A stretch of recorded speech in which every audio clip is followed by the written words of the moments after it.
I got 4. Spin City. Spin City on the screen, got the room on 10. Breaking news, panel smoke, then he does it again. The bass in the morning, debauchery at night. He steps in loud and he don't back right. Clip it, post it, watch the chat explode. One more take, then he takes the road. He talks that talk with a grin and a stare. If the other side's talking, he already there. Hold up, here he comes. Hands in the air, let the verdict come. No more hush, no more shade. Spin City live and the whole place sways. Spin City, Spin City. He don't play it safe. Spin City, bringing fire to the face. MAGA on the mic, and he says what he means. Spin City, shaking up the scene. Panels in a circle, everybody wants a turn. He leans in hard, let the hot takes burn. Protest on the ticker, riot in the thread. He talks over the chaos with a raised up head. Yell a little louder, make the point land clean. Cut through the noise like a headline machine. If they come for the room, he comes right back. One more clash and the whole beat snaps. Hold up, here he comes. Hands in the air, let the verdict come. No more hush, no more shade. Spin City live and the whole place sways. Spin City, he don't play it safe. Spin City, bringing fire to the face. MAGA on the mic, and he says what he means. Spin City, shaking up the scene. When the mics get hot and the comments fly, he laughs at the noise and he calls it live. One more round, let the sparks go wide. Spin City standing on the right side.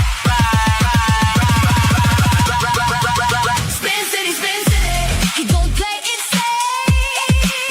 Spin City, bringing fire to the face. MAGA on the mic, and he says what he means. Spin City, shaking up the scene.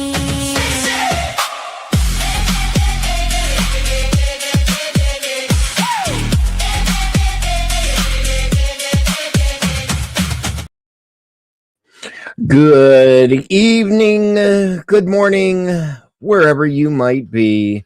We are back as promised from the earlier stream. Tonight's prompt is, do we need immigrants to maintain, rebuild infrastructure? Mr. Balderson, our resident bald guy, good evening, sir. Gotta have a bald guy around. Wait a minute, there's 2 of us. We only need 1 or 2. No, well, you don't got a beard. You don't count. No, you know, I have to trim that shit down, you know. Anyway, we got a full panel backstage. We have what? Trim it down. It looks like a baby's butt over there. It is. We've got our resident beautiful school of thought. We have Mr. Clay. And of course, the guy that thinks the moon isn't real. Salty Santa for the win. Admiral Gibbs, sir. We have Donald Trump and the Kraut Mick on the panel. Gentlemen, we are going to do a round robin. I'm going to move you around on the panel. As we get started here, Miss Nova Star, the prompt is, do we need immigrants to maintain / rebuild infrastructure? We are live now on the Spin City News channel, Mr. Benjamin Balderson channel X, Rumble Pilled, the Admiral Gibbs channel, and of course, the Nova Star channels. All of them. We are on the Kraut Mick channel and the Toasty or the Hard Talk Toasty channel. Miss Nova Star, start us out. Okay. Don't get this confused. So here's my opening statement. So America absolutely, with all the baby boomers and whatnot, retiring, hitting retirement age. We need all of those enough skilled workers again to rebuild roads, right? Bridges, power grids, water systems, housing. But the debate isn't whether the work needs to be done, it's who is going to do it and under the policies, right?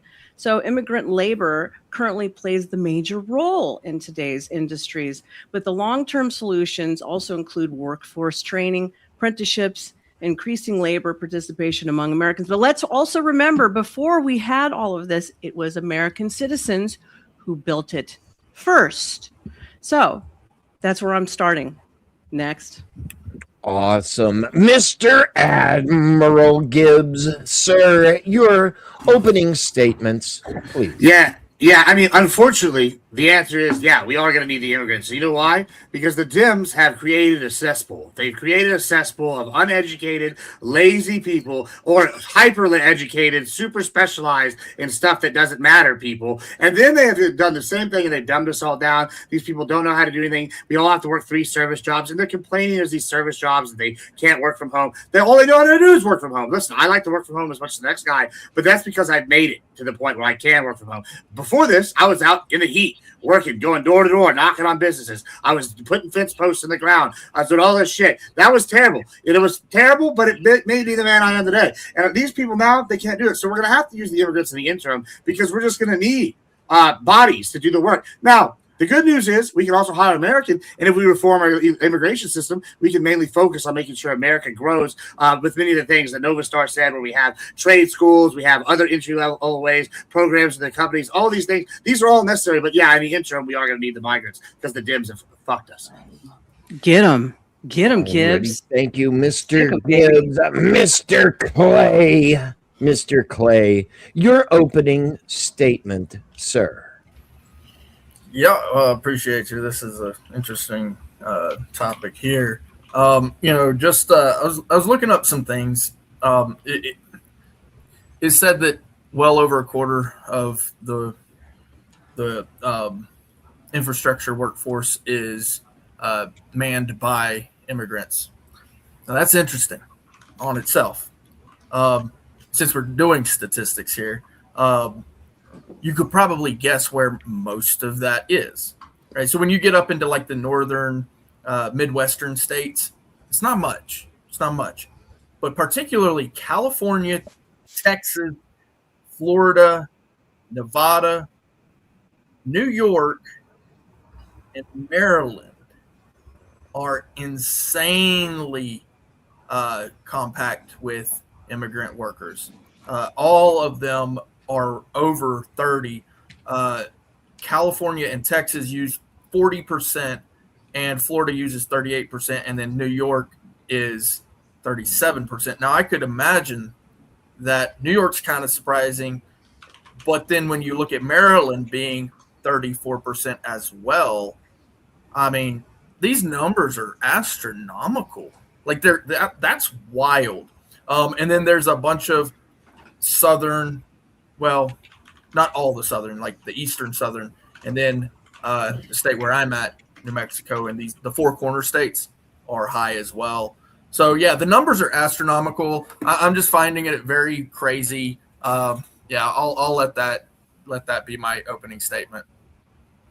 Awesome. Thank you, Clay. Mr. Salty, I don't believe the moon is real, Santa. Your opening statement, sir. Well, I think this is a good opportunity to take advantage of the generations that are retiring. I mean, they tended to be service people. They tended to be oriented towards a strong America. And a lot of them could pass on generational knowledge of how to do these things. And I think I'm all for merit-based, who's going to get the job, who's going to do the work. I know that I've worked alongside people that were here illegally, and I can tell you they worked hard every day, and I did too. So let's get this thing done, and then maybe that's a pathway to citizenship like military service, for example. All righty, Santa. Thank you. Mr. Krautmick, your opening statement, sir. What's up? Santa, that's actually a really good idea what you just stated. Yeah, I think we definitely need immigrants to build this country. I mean, without diving too much into, who made the country or immigrants, I think a little bit of both. But yeah, without going off the prompt, I know illegal immigrants are going to get brought up during the open panel part. But yeah, as far as immigrants go, yeah, I think we definitely need them. But that's all I got. I'm not really used to opening statements, Spin, so I yield my time. Thank you very much. Donald J. Trump Mocha, your opening statement, sir.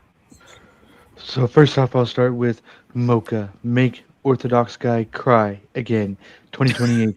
Second off, I'll tell you that we don't need the immigrants. We can just simply replace the 30% that goes into the construction with our young, strong, able-bodied American men. They're quite capable. They're quite skilled. They can do it. We had them doing it before. We can have them do it again, just like it's 1945. Thank you. Amen to that. Thank you, Donald J. Trump Mocha, for the win. Bring us for the win. Yeah, legal ones. That's my closing statement, opening statement. We just need legal ones. Frankly, it couldn't be shorter. That's the best. It is the best statement that we've ever seen, like nobody's seen before. Cameron Flynn, your opening statement. I agree with like basically everyone that we at the moment we need them unless we like fully automatize or I think ideally a national workforce like FDR did to build like public works. Can you guys hear me? Yep. Is that your opening statement, sir? Yeah. Sorry, I didn't know what else to add. Like, for the moment, we need migrants, I guess, yeah, to maintain it. Yeah, because we got to train our boys. Yeah. Mm-hmm. Right. Yeah. Thank you for that. Mr. Balderson, your opening statement, sir. I gotta half agree with Gibbs on this. And I wouldn't blame it just on the Democrats because the Republicans are certainly full of Andrew Wilson types that couldn't open a pickle jar to save their life. The problem is that kids today all want to be streamers or gamers or whatever, and they think that they're above doing the manual labor type work. You see that in debates when we talk about bringing back manufacturing and things like that. They will say that with reply to that with things like, well, we need to work on high value jobs and things like that. So they all think that they need to work corporate jobs without understanding that the majority of the jobs have always been infrastructure, farming, manufacturing, and that the service jobs, the AI, that's one of the first things that shit's taken, is them service jobs away. I don't know historically either if we've ever particularly had the workforce without immigrants. The train system was mostly built by the Chinese. Even the federal roadways were heavily built by Mexicans. And just the general United States, because we lack the replacement rate that we need to have for our social systems to work, because they work on a pyramid scheme. We need more workers under us, and these kids of ours, the white kids, they don't want to fucking work. That is one of the biggest things. And then I will make my opening statement, and we will open the panel up. I do not believe we need immigrants to do things that we can do as a society. I agree that with Mr. Balderson in part, where no offense to anybody, but playing a fucking game on the internet and the influence, hey, give me $10 and I'm gonna blow this up, or hey, I am just the best at this game, and people actually pay for this kind of content. And I do agree that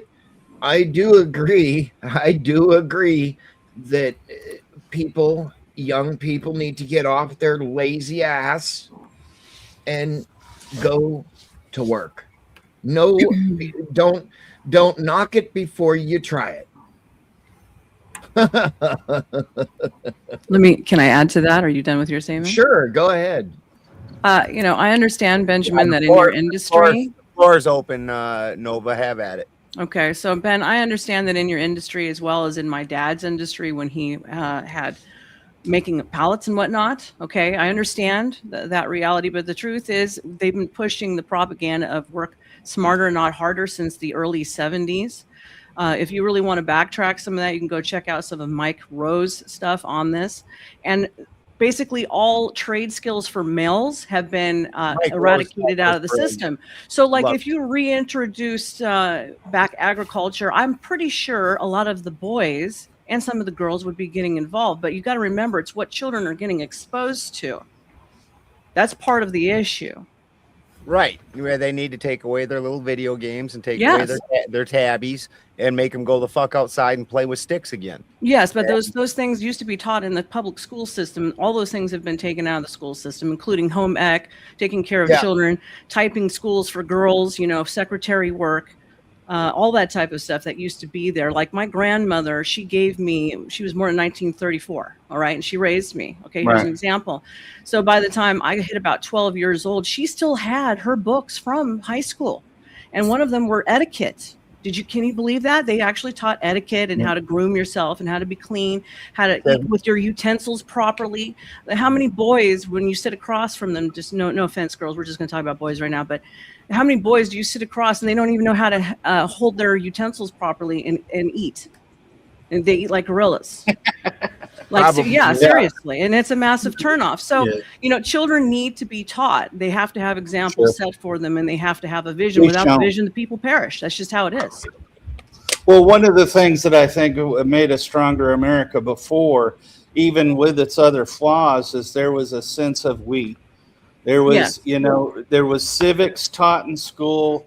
There was the expectation, if you come here as an immigrant, you're not bringing your country, you're coming to ours. You can bring your flavor, you have your own expression of what that means for you.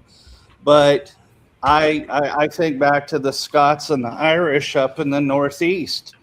There were not just these enclaves where there was a place where you were Scots or Irish working on those canals to the exception of everyone else, and they're playing the music that they want to.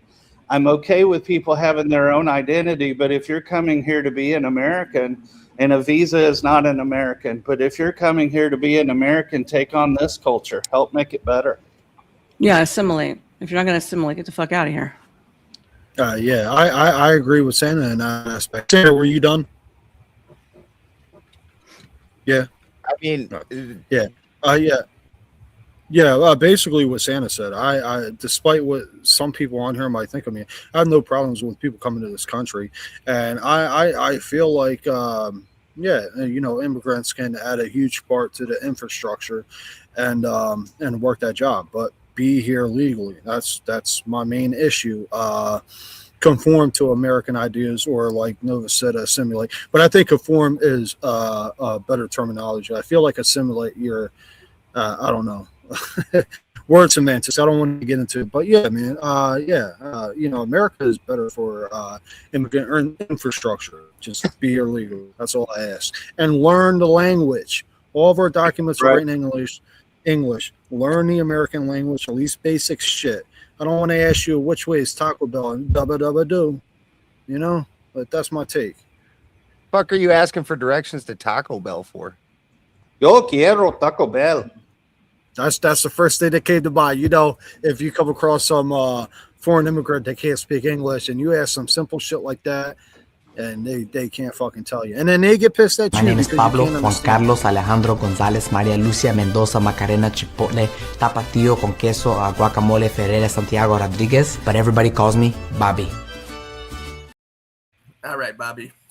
That's funny, Love you. but We love Bobby. I that's funny that Yo Quiero Taco Bell dog right there with all that. But I gotta say, if of all the groups of people that had flair with naming their towns, I mean, white people, let's just be honest, not so good. The Hispanics, the Spaniards, they're like San Antonio, Santa Rosa de Maricon, like all sorts of that. That's just badass. I don't know about y'all, but I mean, get some. It's I don't know called what the fuck you're Aura. talking about. Where Aura. Sounds like Blunt. We're gonna have to check. I rest my case. Blunt. Boston's Wow. pretty badass. That's a great Portsmouth, name, Boston. Yeah, Uh, Boston. South Jackson. Boston. No, I know some All DACA those names are people. No who came aura. into the Dreamers, Jackson. and they all Literally speak That's not Jackson aura. English. Yeah, does They know Security, that security, we want. At least I Hey, can Clay, you know- pronounce it. Yeah. Hey, gonna Clay, have you to know what I actually- want to do one Who's day? gonna get better with that tongue? Oh, my tongue's Clay, just fine, brother. Yeah, it Oh, works. just I'm fine. gonna It just visit doesn't South need to talk to Boston you. one day. Hey, listen, I need to talk to something. I'll tell you that. Oh my God. I mean, but here's the thing. Is for this real, going to though. the gutter? If the Yeah, signs it's are after, in, it's after if 10 o'clock on a Friday. San Antonio is the English word for San Antonio, right? So when I go to San Antonio, I go to San Antonio. I don't go to San Antonio, right? It's not Mexico, it's Texas. Is that an Italian speaking? That was Italian, I think. Yeah, I don't know what San that Antonio, was. I don't know all that yet. Hey, okay. What's the difference? I mean, really, what's the difference? What is the Hold up. difference here? We're talking about a Mediterranean, Yeah, eh? the Italian You might and as well be Greek. It's all Spanish Greek to me. language actually sound very similar. Yeah, so the thing is like Balderson, right? Like you guys aren't even white. Spaniards aren't white. Italians aren't white. Greeks aren't white. So I don't know why you guys even want to. Sir, I resemble that No. comment. Hold up, Clay, I agree with you. Motherfuckers be looking at me sideways when I be saying pure-blooded Italians are not fucking white, and they're not. Same They with are Greeks not white. fucking That Yeah. is the dingleberry of Europe. Yeah, they're from Spin, the we're gonna have to call Mediterranean. Tom home and Motherfuckers be looking at me don't flip like me I'm off, crazy Spin. when Don't I'm do that. saying That's it. rude. That's very rude of you. Would that make Very rude. You fake I news mean, would media. that make Spain the gonad? Hold up, there is a It makes theory. Spain the pinnacle. It makes Spain the pinnacle, the cream of the crop. Bro, you are Hold low up, hanging kid. fruit right Anybody now. can spend $10 one dono to bounce somebody off the panel. not Listen to bouncing this. me, I'm There the is a greatest. theory that Italians way back in the fucking day looked like Germans, but somebody from Africa was hopping the fence. And The breeding with Moors. Italians. No. The Moors. That's The how they- Moors. The Moors. The Moors. It's Okay, yeah, that's how they Mediterranean, got man. the- You guys are all Mediterranean. Like you all look. You all Yeah, look you alike. were never I'm not white. Mediterranean. I have Like, green I'm eyes. Am I European, bro. Mediterranean You're still? not. What?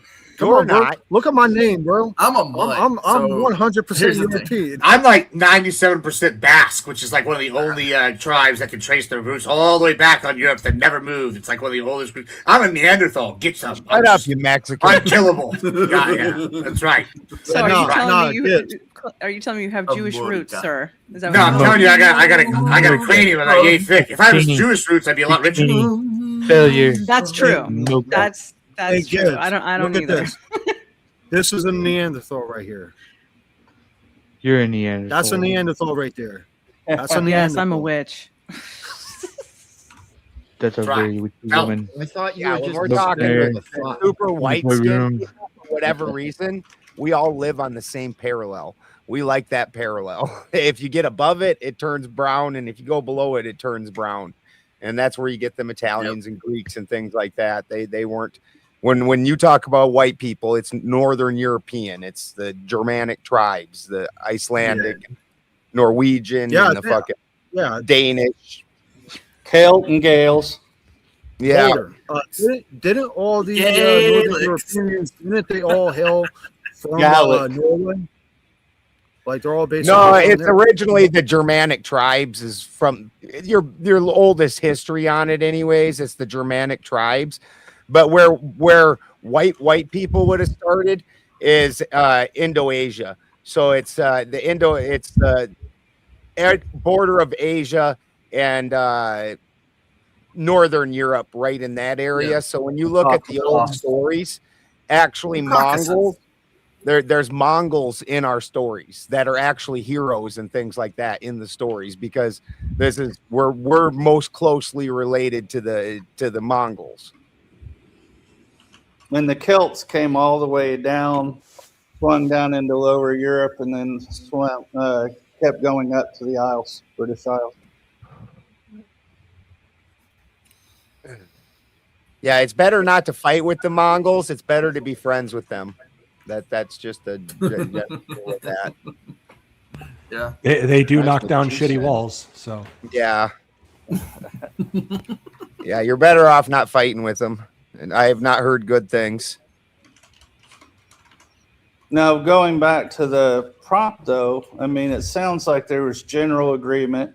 So with the people that are here legally, you know, just framing that as the people who are already here. Gibbs. What, just pushing a little bit further, perhaps. Okay. What about the people who were here with some sort of application in, begun the process, and have not been breaking the laws otherwise? That's we can give them building visas, and then they can go the fuck back. I mean, I agree. I don't remember who said that this has been going on for a while now when they were talking about what I said earlier, and I don't disagree. When I was 18, 19, 20, I was a construction worker, and even the concrete workers and the sheet rockers and things were all white guys.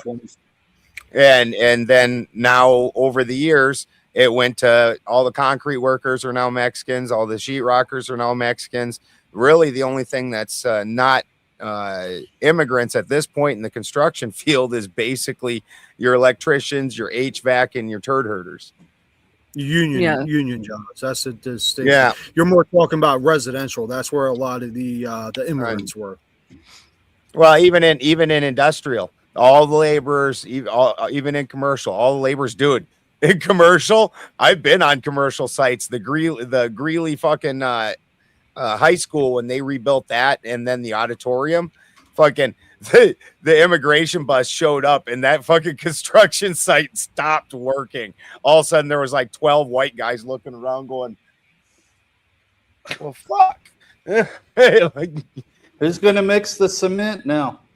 Yeah. Now, I remember when there was a deal under Reagan and there was another amnesty, and then I believe after that still was the DACA or Dreamers Act. Is this something we just face every 15 years and don't really resolve?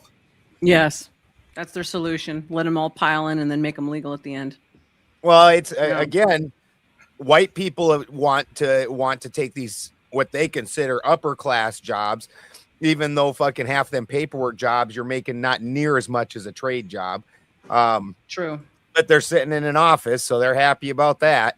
Not only does that happen, but again, our replacement rate is a problem. And so we just don't have enough people. And again, our social safety nets are built on a pyramid scheme. We need to have more people underneath us to pay for the ones above. So those boomers, they're the only that started this system. They're the only ones getting the full checks. And until they're gone, we're all paying into paying for their system. And then maybe if there's anything left over, Gen X will get a few cents. But at the bottom of that pyramid, we don't have the people to fill it out. Make having great babies great again. You Here. fill it all out with babies, and then you're good to go. You'll refill out the bottom of the pyramid scheme, Balderson. That's all you got to do. I agree. I got 7 kids of my own. I've been working on it. The rest of you fucks are slacking. Hold up, I got 3, and I'm 39. Yeah. So give us some 3. right? 55. Yeah, 50. it's interesting with Mine's Gen growing- X. mine's So growing I've got exponentially. millennial and Gen Y, and I've got to say now, this youngest one, she's definitely learned how to work, and that's really going to set her apart from her peers.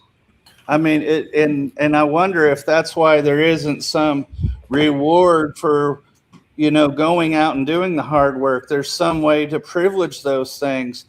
The military gave a lot of us money for college. There's got to be something else that we incentivize people to go sweat a little bit, but learn how to do these trade jobs that really are going to make us stronger. Yeah, it's called kick them the fuck out of your house.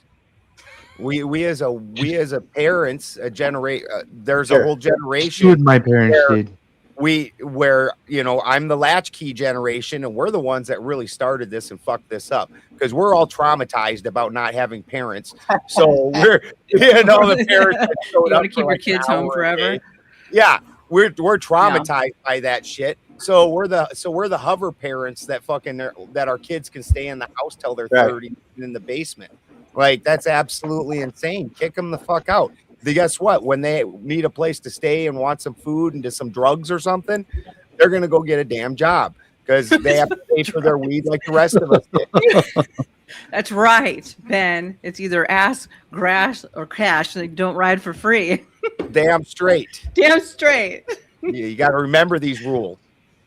Yeah, Boulder, I'm with you on that. Yeah, I was given an option, and luckily, I basically what your parents did.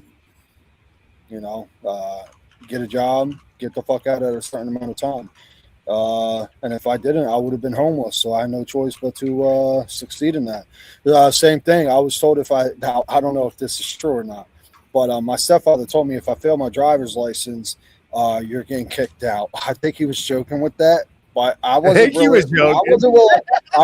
to fucking test this. So I fucking passed that shit with flying colors. I only got 2 fucking questions wrong. And I'm in Jersey, so we got 40 questions in general. I heard New York only got 20 questions. That's why they're so fucking horrible at driving. But New Jersey, we got 40. And you got to answer 30 of them, at least 30 of them.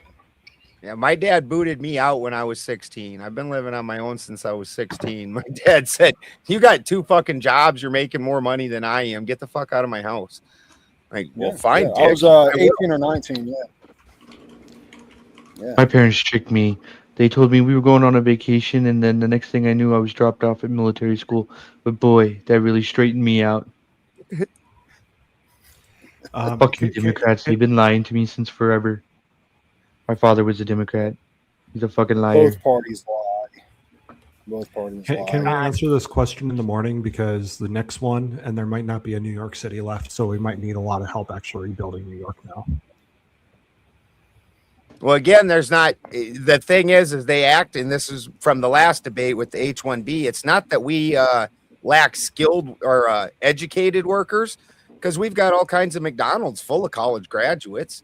Like fucking, we're so top heavy that they sold college to every fucking kid. Like every kid's supposed to go to college.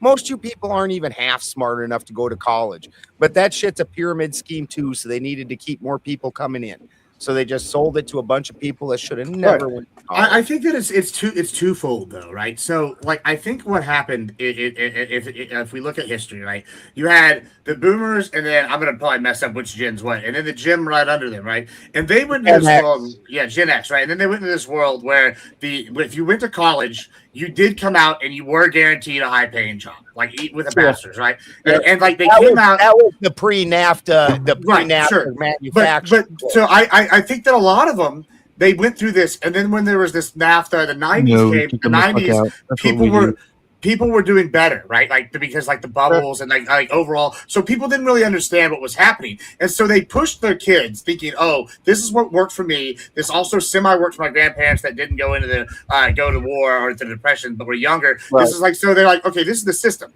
and I think a lot of them honestly believe that system. And then what happened is, I think about halfway through, is these kids like I'm lucky that I use my degree, right? But my degree is a liberal arts degree. It's poli-sci, my undergrad, and like basically I went into sales like almost immediately after I worked in the government, right? So I went from government, then I went down to sales, and immediately I got lucky with that, right? However, if you went to liberal arts, you got a liberal arts degree, and like I don't know the psychology of painters in the 1860s.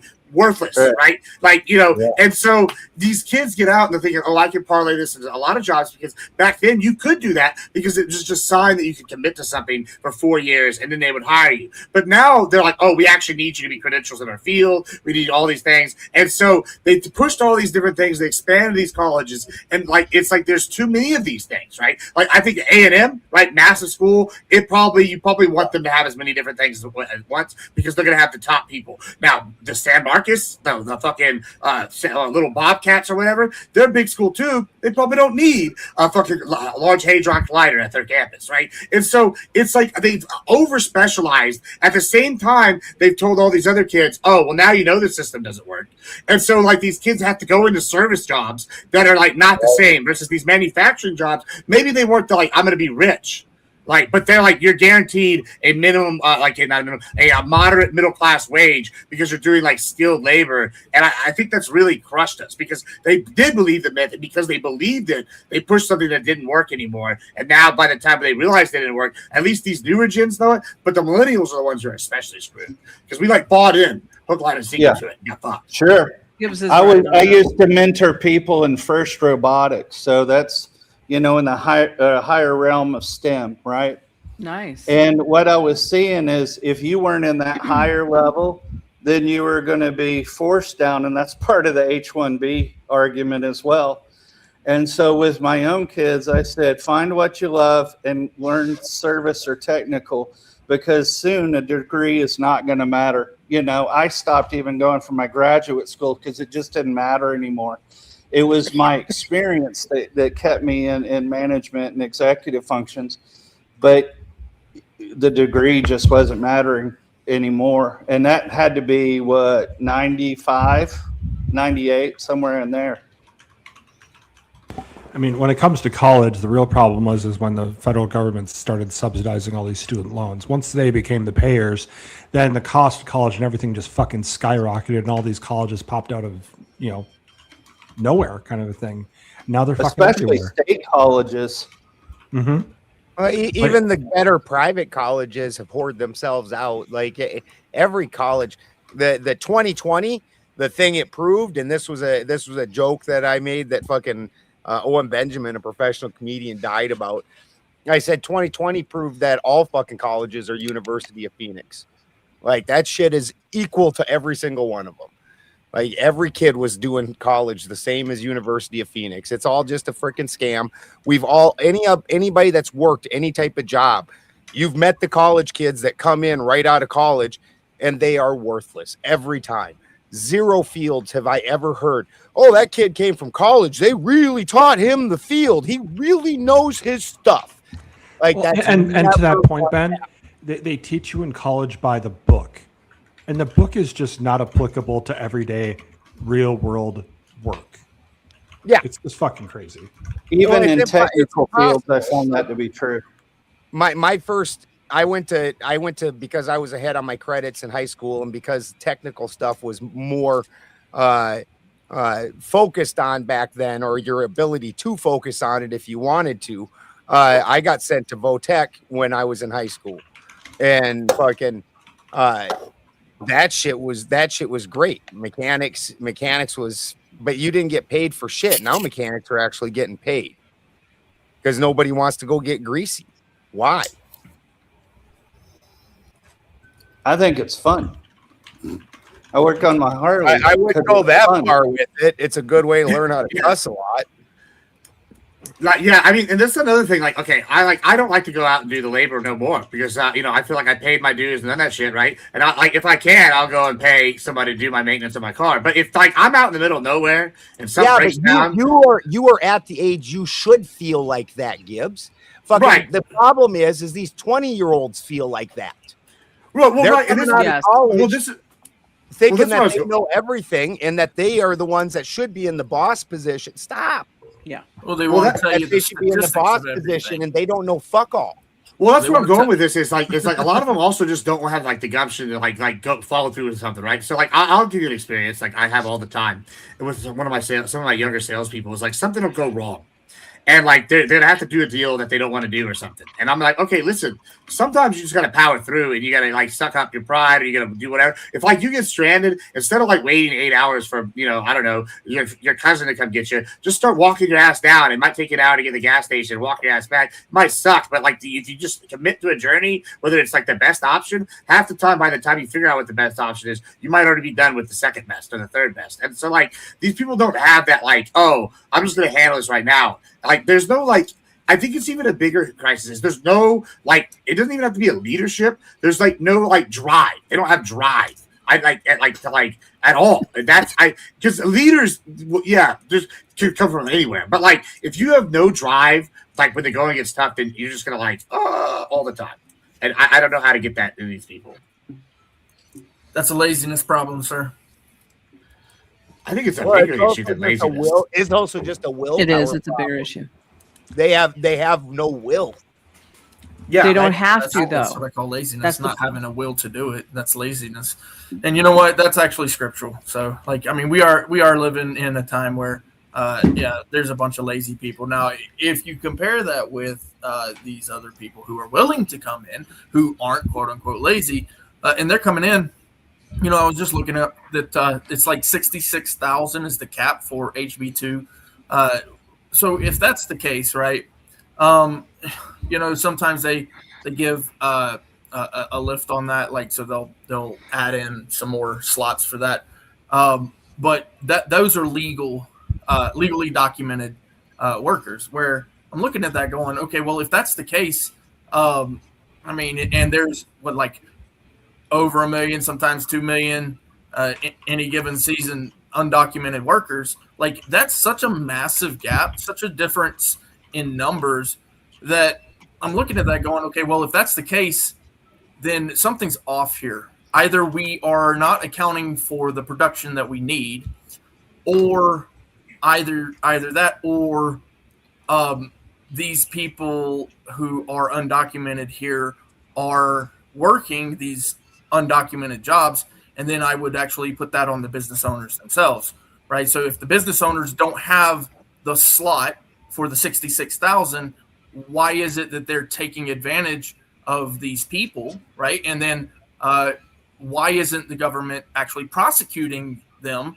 when they are doing these illegal activities? And I would say it's probably because something along the lines of the political thing that you guys were talking about in the very beginning.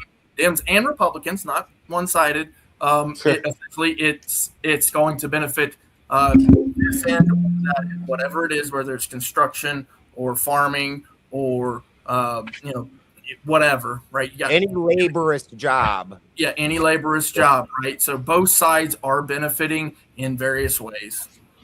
Hell, I've benefited a lot. So I'm gonna jump in here for just a minute. Okay. And I've got a comment up on the screen. Brown's gas machine's right above me, brother. The United States was founded 250 years ago. I don't think anybody up here can dispute that, right? 250 years ago, immigrants came to this country. 249 years ago. This country. Before that, yeah. 249 years in fucking. Okay. My family about 1740. Okay. 600 years, actually. Almost. Sure. So, yes, immigrants found this country. I'm sure everybody can agree up here on the panel. Absolutely. What we are talking about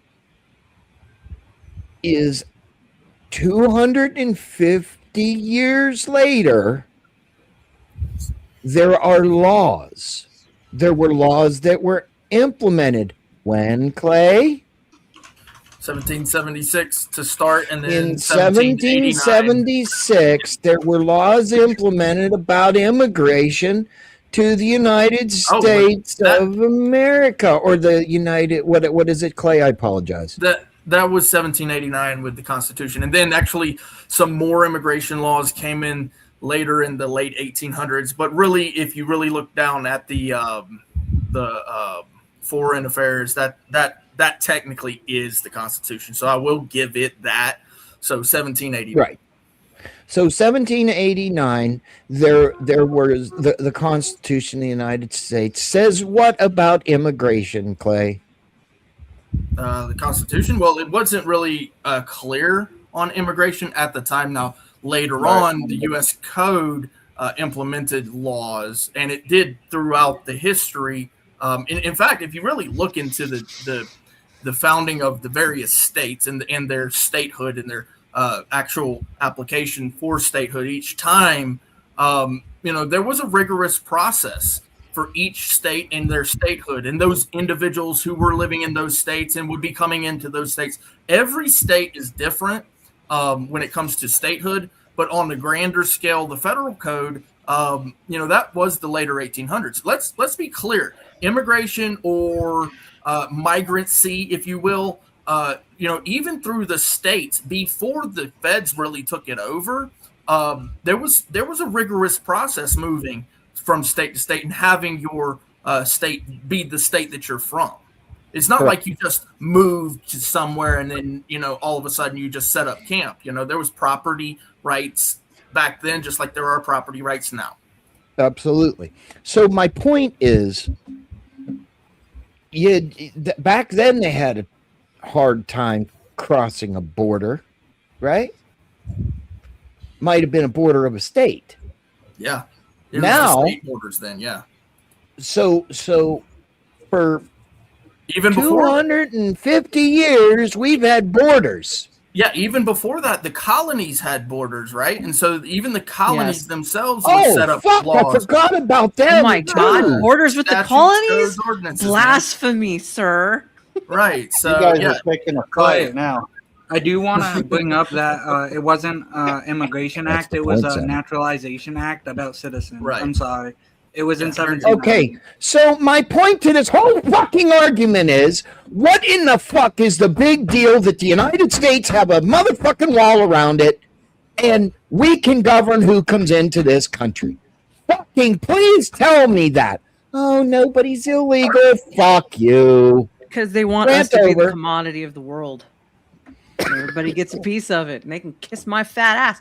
I want to touch on one thing that Clay said, because he was absolutely I'm not sure correct. that's the deterrent that you think it was going to be. You're probably right, well, but nine. And then it works out. Spin. I'm gonna let you on. finish your thought, but I just want to add real quick. If you want to benefit from America, work for America. Amen. You can benefit from America while working for it. I scratch your back, you scratch mine. That type of shit. But go ahead. Now I got to ask, which illegal immigrants are coming in that are just hanging out in their grandma's basement? This is part of why I say I would rather have these fucking these little rich kids get deported than half the freaking immigrants I've ever met. So they're little jackasses. They're the ones down at the fucking riots. That's and where do you think we're going to be in 50 years, Ben? Well, I would have to agree with Boulderson on that point, but there are caveats to what he said. But ultimately, I do agree with Boulder's statement. Well, I want to maybe make them go to work again. Can I make one correction here? The reason I didn't make their parents stop paying for them. The reason I didn't actually include the Naturalization Act of the 1790s is because it actually only included white persons, whereas the one in 1870, this is why I was referring to the one in the later 1800s, is because it actually referenced people other than just white people. So go ahead, Gibbs. I also, my chat actually brings up something good, a good point that I like. It references back to a debate I did against Destiny, right? One of the things I bitched about was how these corporate farms, which if you know anything about ranching, it's 97% family owned. But of that, there's some kind of their family, but they're really just the fronts for the corporations. And that's only about 15 to 70%, which is still astoundingly low.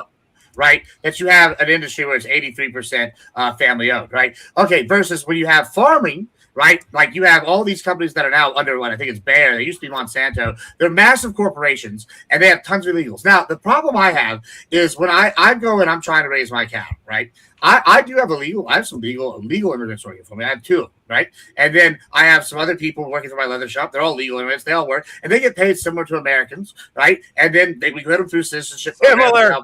Yeah, they're similar. Yeah, I mean, they don't get it's there's pros and cons. Some of these Americans want way too much goddamn money. They're not going to get it. But if you're an unskilled laborer from Guatemala and I help you get your family up here the legal way, and I'm willing to pay you $40 plus a year, and then you get benefits, you're doing pretty fucking good.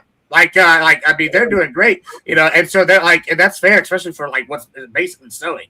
And so I'll do that anyway. This is not about me. This is about the illegals that work on these other ranches. These fuckers, what they do is they'll get 50 of these illegals and pay them $2 on the dollar, right? So or 20 cents on the dollar. So you're getting fucked. Like, just read. They're probably making $2.15 an hour, and they got 50 of them. And then what'll happen is they'll come by our county and they'll check all the ranches and the farms. And, if a Bob down the road, he's got a big ass ranch, a couple thousand acres, he has 2 illegals, well, that's almost like $100K fine. He might even face a charge. Now, if C&J, even further down the road, which is a corporate one, gets busted for their 50, they'll just pay all the fine. And they'll hire these people back because in 2 months, they've already made their money back that they paid on the fine. And so, it's unfair business practices. Now, because we don't even know what the actual market would cost. Now, people are like, well, wouldn't that hurt you and your beef production? No, because guess what? It's going to raise beef prices. Yeah, it's going to raise beef prices, which will help me. Get paid little.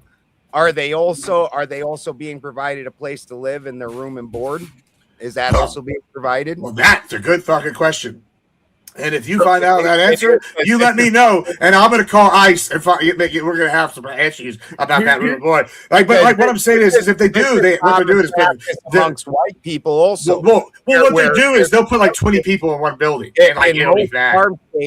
In most farm states, there's exemptions for farms where they don't have to pay the minimum wage because they're also that we do have that. We've had that in Texas, but that's not what I'm talking about. So that's all that's going on there. No, that is not. That's not what's going on. No. Okay, I'll explain the difference. How is it different? What you're talking about is if, say, I set up on now. There's actually certain size requirements for this, and we actually tore down 2 houses that we actually were using for these. What you do is you would pay them like $2.15 an hour, but then I would pay for all the utility.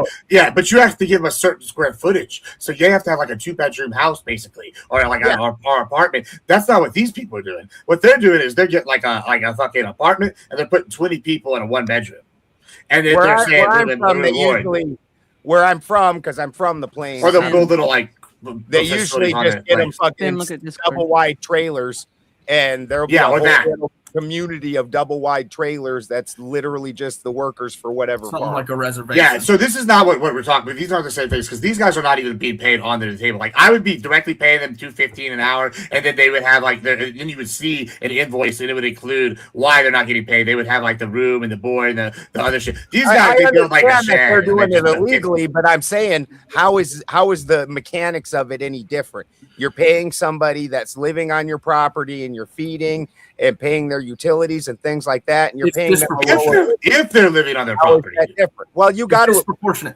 From what I'm understanding, Ben, that Gibbs is saying that he's the little guy, and when he gets fined, he's going to get fined a massive fine. Right? I do understand what he's saying with the big corporations can pay the fine off and not care. Right. I get that. Well, the difference is the reason why I pay them, if I could pay them less, like, okay, and put the room and board up, is they would still be getting the equivalent to like what would be more than minimum wage, right? Because they're getting the board and their cash. These guys aren't getting more than minimum wage with anything they're being provided. Well, they're like even with room and board, they're getting fucked. What I'm wondering is, should these massive corporations be fined much higher?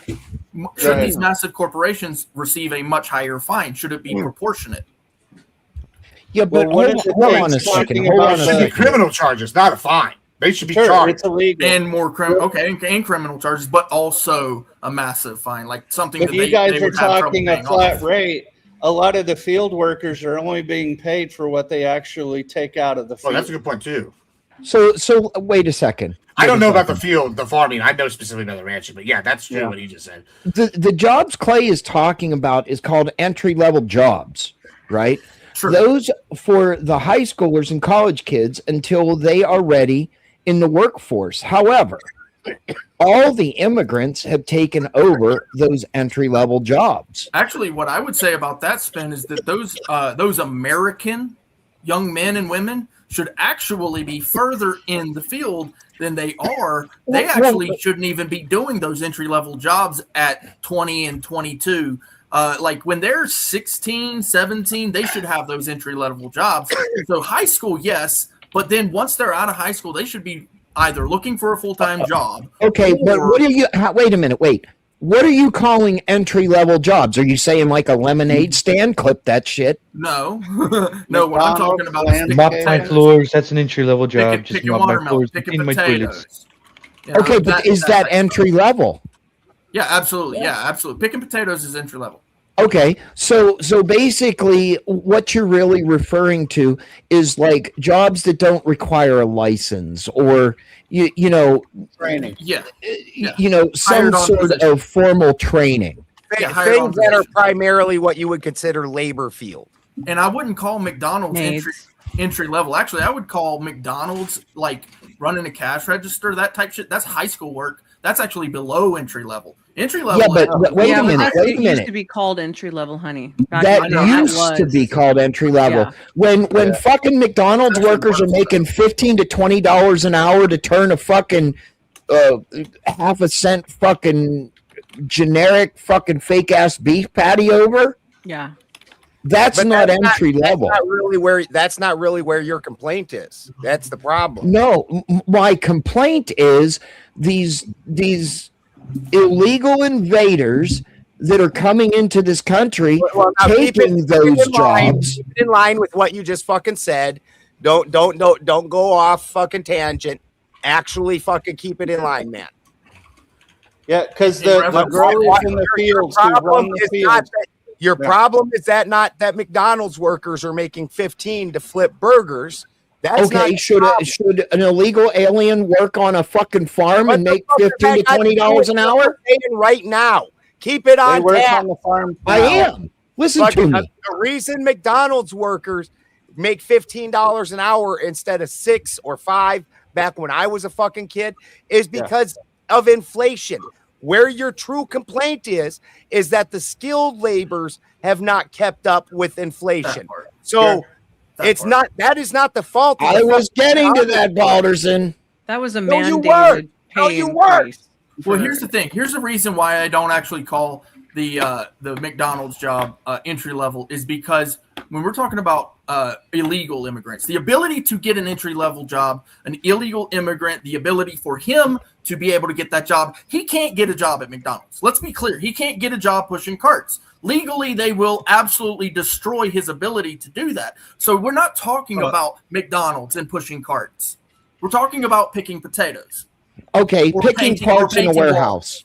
walls. Okay, Painting walls. Amazon. Let's go to They Amazon can't for work just for a second. Amazon. Amazon, anything that is a government that is oversaw by the government like that, you're not getting that kind. You're not getting illegal Construction and farm. It's construction and farms. Yeah. That's where the illegal immigrants go. Yeah. I would actually have to disagree with you, Clay, real quick. I literally got promoted from a job because an illegal immigrant got caught with a fake SSI card, and he worked at ShopRite. This was years You ago. actually So make my illegal point. immigrants- You make my point. Is a false equivalency because we're talking about businesses that make a model off of having illegal immigrants and know that they're illegal immigrants, and somebody that tried to do falsification of the fucking system. Right. That's not the same fraud. at all. That's actually fraud. That's Yeah. something even crazier, right? So that's why I disclude I think any you got job where you're frustrated. actually going to have to provide. all Okay, of that then if legal I were to information. come out and work on your farm, okay, Yeah. and you said, all right, I'll pay you $15 an hour to take care of XYZ 1, 2, 3 task, right? Get ready to put up fence, Spin. No, thank you. I'm saying, okay, so let's use that. And I'm 41. I'm going to pay you $15 an hour to raise to erect my fence, right? No need to get sexual but about I it. have. Hopefully that's the only erection. Yeah. How many here on the panel take Viagra? Put your hands up. Oh, they didn't fall for it. Damn. So you I have said to it take, earlier, I'm you have Irish, the so I point actually right need there. You at the point right there can pay them under the table, or you can say, okay, I own this company, i.e. Ben's Jackoffs or something, and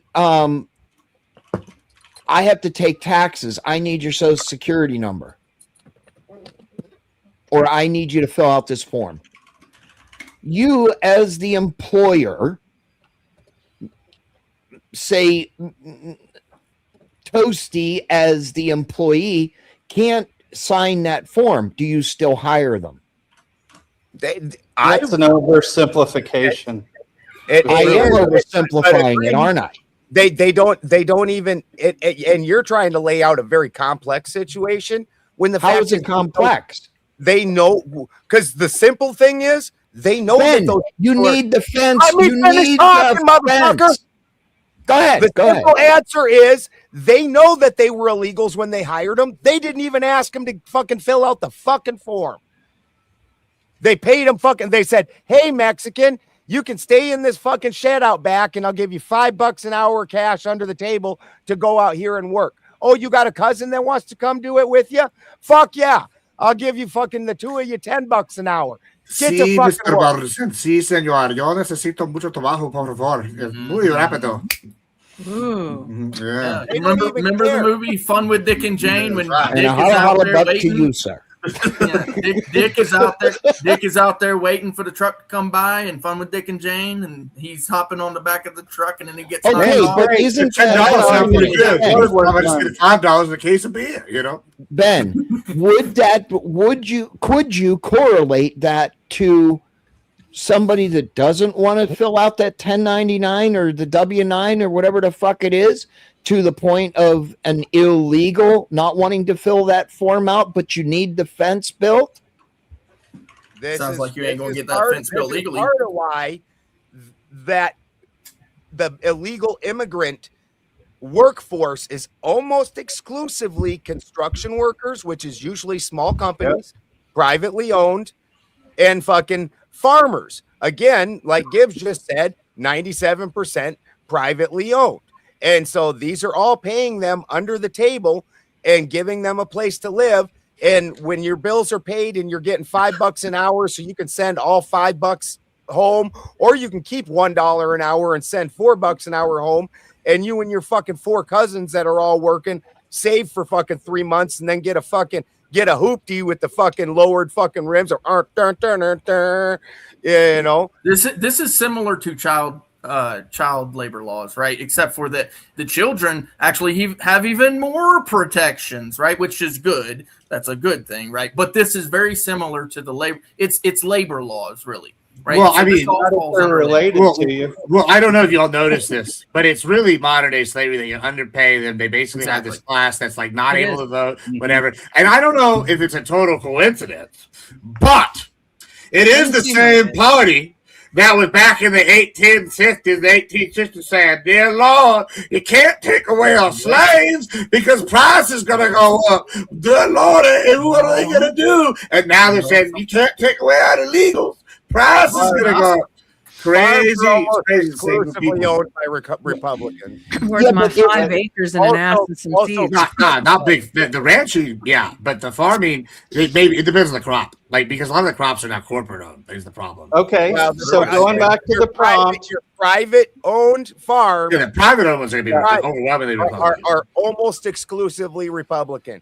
Your Okay. construction but companies if we went, almost exclusively Republican. Well, the owners Go might ahead, be hold able to on, save the hold money. on. Go ahead, Santa. Go ahead, Santa.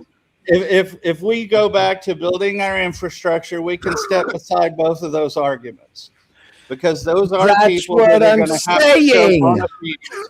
And a lot of people come in on valid work visas under seasonal permits. I mean, 66,000. it's a real big thing to say that all these people are doing that. There are a lot of people. 66,000. That's how many HB2s are available. 66,000. How many I'd say we need undocumented more. workers? Over I'd say we Millions. need more. Millions. couple million. And then don't get caught. I mean, Yeah, don't get caught. I mean, yeah. look, we all recognize that there's going to be a certain just skirting of the system, but when you're talking about literally over 1 million, considering the actual availability, 66,000 compared to 1 million to 2 million any given season, right? then That's allow a them to come forward. massive gap. Then allow them to come forward. Okay. I mean, or we can pay to, a lot of people want to deport. Okay, I really don't have a fight either way on that. But having worked with so many people that were honest, good working people, looking for that opportunity to follow the American dream or to take part of it in some way, I'm like, hey, if they're driven to do that, they're willing to jump through the hoops that I would argue a lot of generations now of natural born Americans might not be. Reward the workers, and not some kind of Marxist crap, but just allow the people who want to contribute. And, for example, a lot of the people that served in the military were getting out of jail time. Sometimes being in the right system and having an opportunity to excel works. What's that? I mean, that program ended a long time ago. I wouldn't argue that, but I would say this. For armed robbery, you're obviously not going to do that. Scarcity. No, they actually reversed the script on that, where even simple arrests are actually that you have to remember that was back in the fucking mid 90s when the Clinton military turned into the smart military. And not only did they quit taking criminals, they also said you've got to now have, it was a 25 on your ASVAB, and they bumped it up to a 32, which is still fucking dismal. But apparently, it means you can chew bubble gum and walk at the same time or something. Well, let's not talk about the Marines. Yeah. Like it's all bad, but they boosted it up and they had severe military cuts back in fucking the mid 90s. I think we had like 900,000 in total military. That's including when Clinton came in, and he if you wanted to go, that's actually how I got early. I was due to advance in rank. He says, "You want to go 3 months earlier?" I'm like, "Later." Oh, dude, I got my fucking final exit like a month before my unit went to Libya for a year. I was like, missed that one. Yes. Well, on that though, I mean, imagine if somebody says, I want to sign up for this program. In order for me to stay in this job program where I'm going to be mentored, I'm going to be trained, I'm going to have these skills, I also have to keep my nose clean in every other way. I recognize some people feel like, no, you came here illegally, just fuck off. Okay, I'm not going to convince you. But there are a lot of good people that are here whose circumstances were different. They may not have even decided to be the one who came here. I mean, there are a lot of exceptions. This is super complex. Don't start with anchor babies. You'll get Spin going. Hey, I don't care. Spin can get off his ass and start building some bridges. Right? I think we have a deed from get off his ass. You can only roll build that bridge, Spin. What are you waiting for? Santa, you're gonna have to make that job site ADA compliant for Spin there now, okay? I know, and that for me too. And I'll be out there with my placard. If we put some heavy duty bearings in his fucking wheelchair, he could probably carry more weight than any of the rest of us. We can put a winch on that bad boy. God, but guys are all that. Okay, well, we'll have to make sure some people aren't guiding the cranes. I gotta click better company.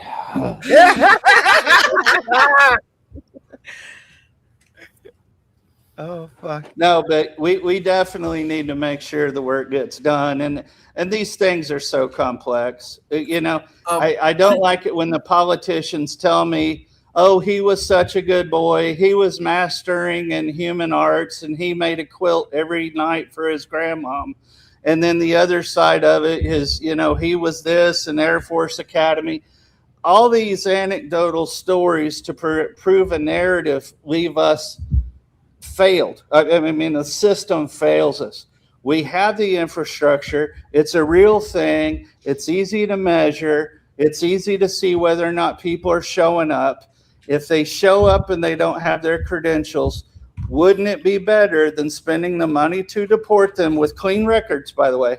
I mean, if they've got papers or they've been in jail, see ya. But if they're every other way and they're willing to say, hey, let me be part of this Job Corps, why wouldn't we? Well, here's my opinion on kind of what you're talking about there, brother man. So scarcity, because you were Dude, talking. you guys see what I saw there when he popped in? I see his name right before you guys do. Fucking the new guy here. I was like, easy. I like leaned for like, what the fuck? Oh. What's up, my arch Not that nemesis? one. Not that one. Yeah, I caught that. Yeah, it's the other one. You running your mouth, I'm not looking to Easy. argue. You I'm down hyped there off the running your Knicks mouth winning. in the chat. You might as well come up here and run your mouth. Now, But I'm hyped off the Knicks winning the championship, so I'm not looking to argue. But I do have a question, though. Go ahead. Well, I want to hold on, Spin, because I just want to make this one point, and then I'll pass it off. Scarcity. One of the things that I do notice is that with Americans, because we are wealthy, because we are the haves. When these immigrants come here, they're coming here and taking our jobs because essentially these young people don't want to work. But that's because there's no scarcity, right? Everything's available to them, right? So if it's available to them, mom and dad paid for it. I want a $15 an hour job. That's what I see. Yeah, daddy government's going to take care of him when mommy and daddy did. 100%. If I was born south of the border, I would have been Michael Phelps swimming across the river. I didn't get that safety net. I had to get my ass out there at 22, and I started a company, and it lasted for well over 15 years. So I don't know what their excuses is. Get your ass out there, kids, and work. Yeah, seriously, you know. Hold on. What's up, Easy? What up? What you got for me, Easy? What you got? I got two questions really. I mean, one of them is, the general sentiment is that illegal immigrants cause a drain. Correct? That's what you guys think. No, none of us really have been discussing that. We've more been discussing whether it's something that we really need in order to rebuild the infrastructure, and we haven't even went over how giant that task is going to be. Perfect. Okay, so what do you guys? So, there's a common misconception that illegal immigrants don't pay taxes. So, what do you have to say about the fact that over half of them have ITINs and pay taxes, and then the ones that are committing the fraud, which I'm not saying is a good thing. Committing fraud is definitely not good, but they're stealing identities so that they can pay taxes to the U.S. government. And the ones that have ITINs get nothing out of it. They don't get Social Security. If they make too much money, they don't get benefits. They can't vote. And they can't vote. So what do you think about that? What do you think about that? Nor should they. They're not a citizen. Why should they Yeah, get those things? you're living in the shadows. Those things are for me. Those things are for me. He wasn't making isn't even a concrete fucking number to begin with. He wasn't making the case that they should get those rights. That's not what he's saying. He's saying that a guy that gets nothing from the system but pays into it is definitely a net positive. Well, let me take a crack at this. One, there's two ways states can handle this, right? One, you can do what Texas did, and we have sales tax. So, yeah, anywhere they spend money, they're going to pay the sales tax, and we do get taxes from them. And two, I guess, yeah, you're right. They're going to be paying in the income tax, or theoretically. That's if they actually go and file taxes. A lot of times they end up at work and then they don't file. Or if the company 50% file. Over 50%. Sure. Hold on, hear me out, though. But that's not where they're going to hurt you. And this is where they do hurt us, right? Is if we look at places like Laurel Ridge here in San Antonio that had to shut down because they had so many people coming and just going in there, and they were illegal immigrants specifically. They would go in there, they would get treatment, and then just walk out, and then they couldn't find these people because they gave them fake information. They literally had to shut down, and now over at a center in a low, like income side of town is gone. And now the people that were using that center and using Medicaid and all these other things, they can't use that center now anymore. And we can look at this, and we're seeing this across the nation where the healthcare system is being overwhelmed by people doing insurance fraud. And that's specifically tied not to legal migrants doing fraud like what we see with the Somalians and other groups, but to illegal immigrants doing the fraud because they can put their name down and then leave. And this is crushing the healthcare cost. And I know that the healthcare industry has a lot of problems, but whenever you have this exacerbating it, it's not going to incentivize prices to go lower. It's just going to cost treatment centers for people that need, and that's one of the ways. And there's other ways that are concerning, like Americans, and like the right way. If you can look at crime, if we look at the damage from crime, that starts to add up. And I'm not talking just about like murder or violent crime, but there's other sorts of theft, like damaging my ranch. Right? If they came across, it cost me $12,000 to repair the fence and all the different areas that were destroyed. Now I'm a rancher. We're already barely breaking even with beef price being that. I can't afford to do that 5 times a year. Right? So like there are other downstream costs that people don't factor in, and that would be how I would say it's a net negative. Well, and that's not even talking about the tactical risk. There were definitely reports of people, military age or whatever, and they weren't from the Americas. There are people that had different motives whatsoever, or whatever they were, and they don't necessarily have our best interest at heart.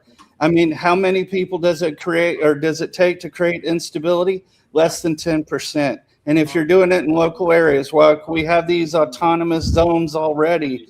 This could be just the tipping point. So if we have these infrastructure things, it's a way to solve one problem and look for other people at the same time. Yeah, I don't understand why people are so afraid. I mean, illegal immigrants commit crimes at like a 1% rate or something like that. It's like drastically lower than whatever the level of crimes by citizens are committed. And as far as healthcare is concerned, that's a completely different topic. Why do you blame people? Why do you blame people that are taking advantage of the healthcare system instead of blaming the insurance companies? Because they're illegally breaking the law and taking advantage of the insurance companies. And the insurance companies are mostly American. So he was making it out like that's primarily insurance fraud, and it's absolutely not primarily insurance fraud. What it primarily is in emergency rooms, they can't turn you away if you're dying. And so they go to an emergency room and they are definitely going to receive treatment. And then where do you bill this person? So that's where the actual problem lies. And that's a legitimate problem. But I'm with Clay on this, that if we're going to come down on somebody, we need to come down on the businesses that are making this possible, because if they didn't have jobs and a hope for a better future, they wouldn't come here. They wouldn't come here just to hang out and do nothing. They actually, illegal immigrants mostly work. Yeah, just to kind of expound on that. Just to kind of expound on that too. It's like I was saying with the child labor laws, right? So with the illegal immigrants, I know you brought up ITINs, which, that's one thing, but I don't really care how much money they pay to the government. Essentially, I'm looking at it from whether they're actually legally working or not, because what they're doing is actually like I was mentioning, these jobs that are getting done because I can pay someone less are getting done because I can pay someone less. So if I can just pay a 10-year-old to do the job, why don't I just, morally, like, it's not a problem at this point. Legally, yeah, I'm going to run into an issue. Like, I'm looking at it from the perspective of the property owner, which the property owner is the American people, right? So the legal aspect of it has to come in. If I can hire an illegal immigrant, the morality of that is that I'm hiring him at a lower rate because I can, right? Just because I can. So why don't I just hire a 10-year-old? So I would think that I'm not 100% sure, but I would think that the labor laws apply to immigrants as well.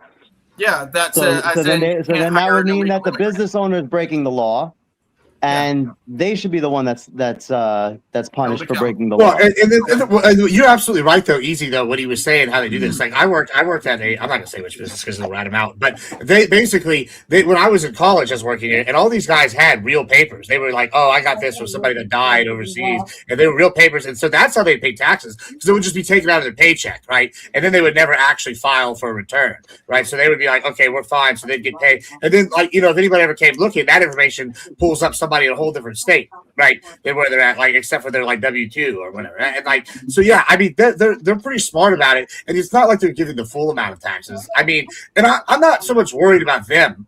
It's just like to say there's no downhill like repercussions is kind of like naive. I think. Slope. Nobody said that. He said that these people, that he was real specific about it, and you guys keep wandering afield. He specifically said these people that are paying the income tax have went to the government and said, "Hey, I'm working," and the government was like, Yeah, we're fine with that. Just pay your taxes. I mean, And fucking hold on, give to it be fair, a tax. though. That's what that is a tax ID. Yeah, but to be fair though, they also the IRS expects you to pay Gibbs is taxes. addressing on that. Hold your horses. He's Hold your addressing fucking horses.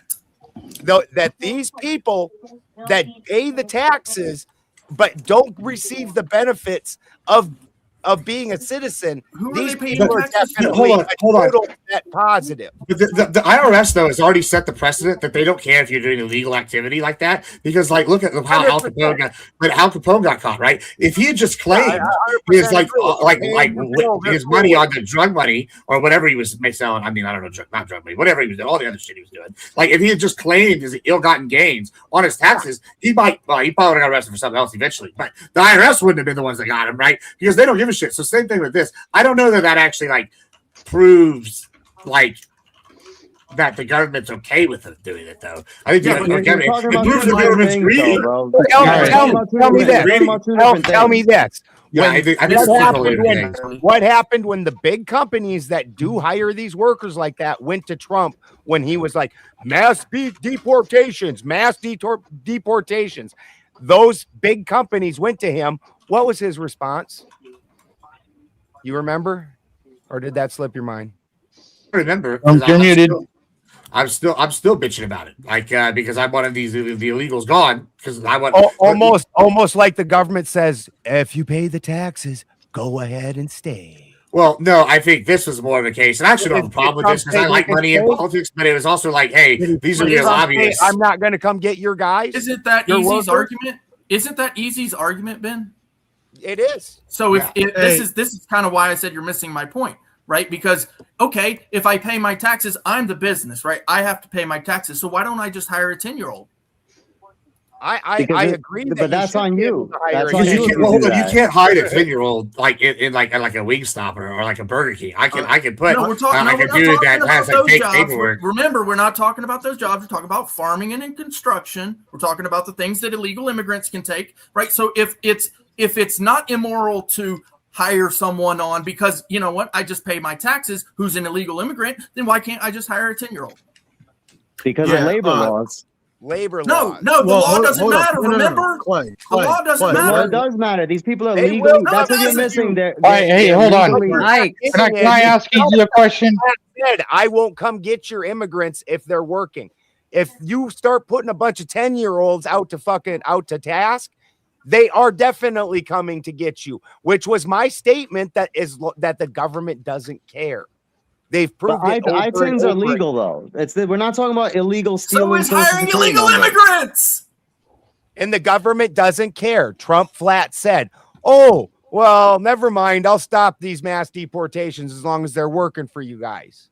There's an immorality for hiring someone on at a lower wage because they're not legally allowed to work in that profession. There's no legal wage. That's not right. That's incorrect. No, that is 100% correct. No, hold on. Because you're really not getting the point. I can hire the illegal immigrant on for $2 an hour. I can hire the child on for $2 an hour. He is not getting paid a fair wage, sir. Right. Yeah, but I think there are labor laws for that, and that's on the business owner. That's not on the immigrant. And there's labor laws for the illegal immigrant because we don't do slavery here in the fucking United States. But hold on, and that's the point of the hold on. Y'all are missing the point. I got it. I understand, Clay. This is where you're missing the point. Right? You're so close, both of y'all. Right? Here's what's happening. This is why I said this earlier. They have papers, right? They go in there and they say, "I'm John Smith" or Sally, homemaker or whatever, and they give the papers, and the business can use those papers and pretend that they're paying them a fair wage or doing whatever, right? While they pay them on the table. Now, if somebody comes and checks, they're going to pass a first glance. You know what's not going to pass first glance? If I walk into the fields and I see 15 10-year-olds, that won't pass. But if I have like all these other guys that are of age, they have papers that look real, then that will pass. Right. So on paper, you look good. That's not right either. I-10s are legal. And this is the interesting thing. To Easy, these are just slaves. It would be fake on a piece of paper. The piece of paper is all that matters to you, Easy, not the person. This is my point. I would say you're wrong about that. You're wrong about that too. That's not what I'm saying. If Aaron drove by a field and saw a bunch of white kids out there picking fucking potatoes. She's calling fucking everybody she's ever known to complain about it. Correct. Well, hold on. Unless they're Irish. If she right, Hold up. right. Easy, If, easy. I got a question to if ask she you. sees a bunch of Mexicans out in the field, she thinks that's proper. She thinks that's proper, and it's not, because they're not getting a fair wage. And you want that easy. You're okay with it. Admit it. You're okay with the slavery thing. It's your party, right? He wasn't advocating no, I'm it. actually not. I'm actually not a Democrat, but positive. Besides that, it has nothing to do with what you're saying, though. You're like taking one item that I'm saying, and then you're like making it into something that it's not. It's not. So the people that are working are of legal working age, and they meet all the criteria to be working legally, and the ITINs are legal, not illegal. The ITINs are ITIN, not illegal.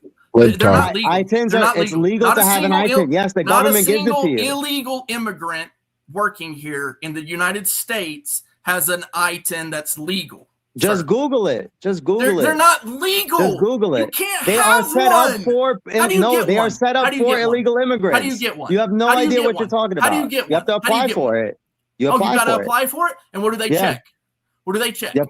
They check everything. Yeah, including immigration status? Are you a No, legal resident? it's set Oh, up for no? illegal. It's set up for illegal I'll immigrants. tell you what. I'll do a You quick could simply Google just search. Google it right now. Just Yeah, Google I'm it gonna right do now. it. I'm going to do it. Who Don't worry are about it. ITINs? Who are ITINs for? That's what you should do. It's a Google. Who are ITINs set up for?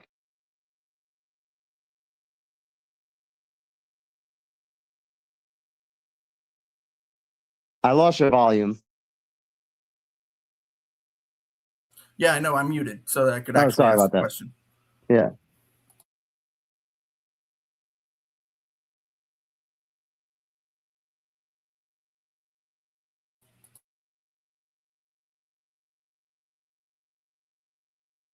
You could also look up his ITIN illegal tax status because it is.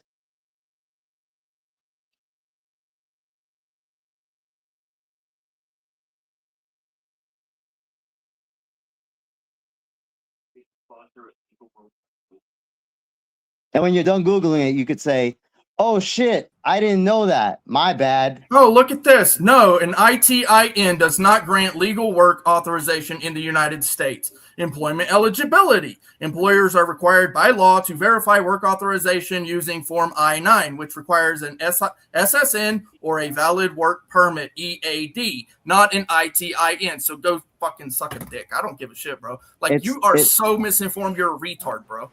And if anything, it was these on them to pay people their that taxes. created the I-10 to begin with. Like, they wanted the system to have illegals in this country to begin with. We didn't want them here. They did. And that was for destroying America, plain and simple. Well, so they can get the fuck when you say they, All you mean these the government. That's correct. that We did. both We did not establish our system for immigrants at all. That's right. And easy, Mr. Krautmik would like a speed date with you on this very topic. Sure. I'm going to go ahead and grant that request. He's got to argue for it. He's got to earn the right. He's got to earn that right. I try not to argue with people on here, man. I don't want to seem too aggressive. All right, so I'm just going to state two facts, and you can easily look this up. Then I'll pose you two questions. It is a fact that most immigrants conform to American ideology. It is a fact most illegal immigrants do not. I don't want to argue that point. You can look it up after this little speed run. Now, do you think illegal immigrants can read English? Some can, some can't. Okay, well that's an issue right there. Take what was it last year, where the dude, he got a license over in Cali, go figure, and he fucking killed like 3 families from making an illegal fucking U-turn on the highway, and a van ran right into his fucking truck. That's point one. Point two, are you okay with any culture coming into America? Yeah, I don't care what your culture is, and I'd have to say that the okay, hold on, no, before you go on a tangent. No, I'm not going to address your other question. You asked me another question too. No, you already answered it. You just said you're okay with any culture coming into America, so I'm going to address that flaw. Yeah. There's a tribe over in Papua New Guinea where motherfuckers be coming into kids' mouths as a tribal rite of passage. You're okay with those fucking sick bastards coming into America? If they're willing to assimilate and follow American laws, sure. But that brings me to the fact that I made. Most immigrants conform to American ideologies. Most illegal immigrants do not. Boom. Spin. I'm done. Well, then you they'll just go to got jail, wrecked, right? son. You Then just they'll go got to wrecked, jail, bro. right? Spin. You can take me off. I'm good. I just fucking destroyed him.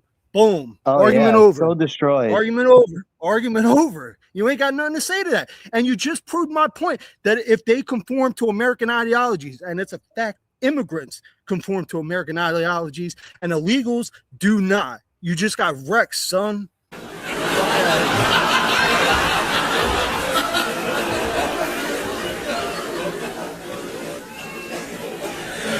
What? That's how you destroy that argument, bro. That's how you destroy that argument, Clark. Yeah, no, I agree. But the man is completely misinformed, or he's a misinformation machine, because hiring restrictions, it is illegal for a traditional employer to hire someone using an ITIN for standard W-2 employment. This is just not a thing, right? There are massive restrictions. And explain why it exists. Explain why it exists, Clay. It's for no matter what, no matter what, so they can report their own income. And I agree.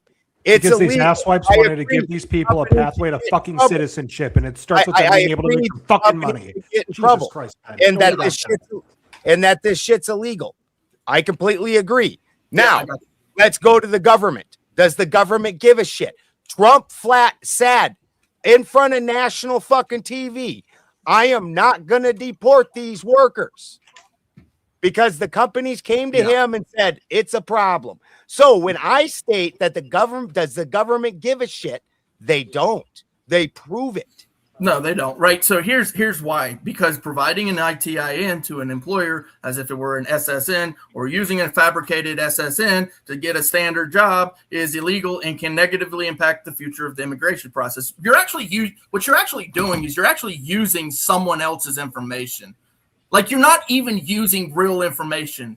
You know what I'm saying? The SSN, the social security number, that little number that they gave you with, not everybody has one, by the way. And you don't actually have to have one, right? But in order to work and have a opt into this system, you actually have to have these things. These things are like, I know it came back when FDR, which was massive Democrat policies, democratic, whatever you want to call it. These socialist policies. Now we have it. Okay, we as Americans have to do these things. So now illegal immigrants are coming in saying, we don't want to do these massive social policies that originally the Democrats wanted all Americans to do, but they don't need the illegal immigrants to do. Why is that? Why is that? There's got to be a reason. Those guys, his argument was, once again, you guys are completely, you and Kraut, arguing against an argument that he didn't fucking make. You guys need to listen closer. It's the ITIN. Is that yes? So they are paying into those systems without receiving benefits from said systems. Yes, so his only claim was, does that make them a net positive, since they don't get the benefits, but they pay in? And I would say no. It's fraud, sir. It's cheating. But does that mean it's not a net positive? It's no, illegal. it's not a net positive. No, agree. it's not. No, it's not a net positive. No. What percentage of illegal immigrants commit crimes?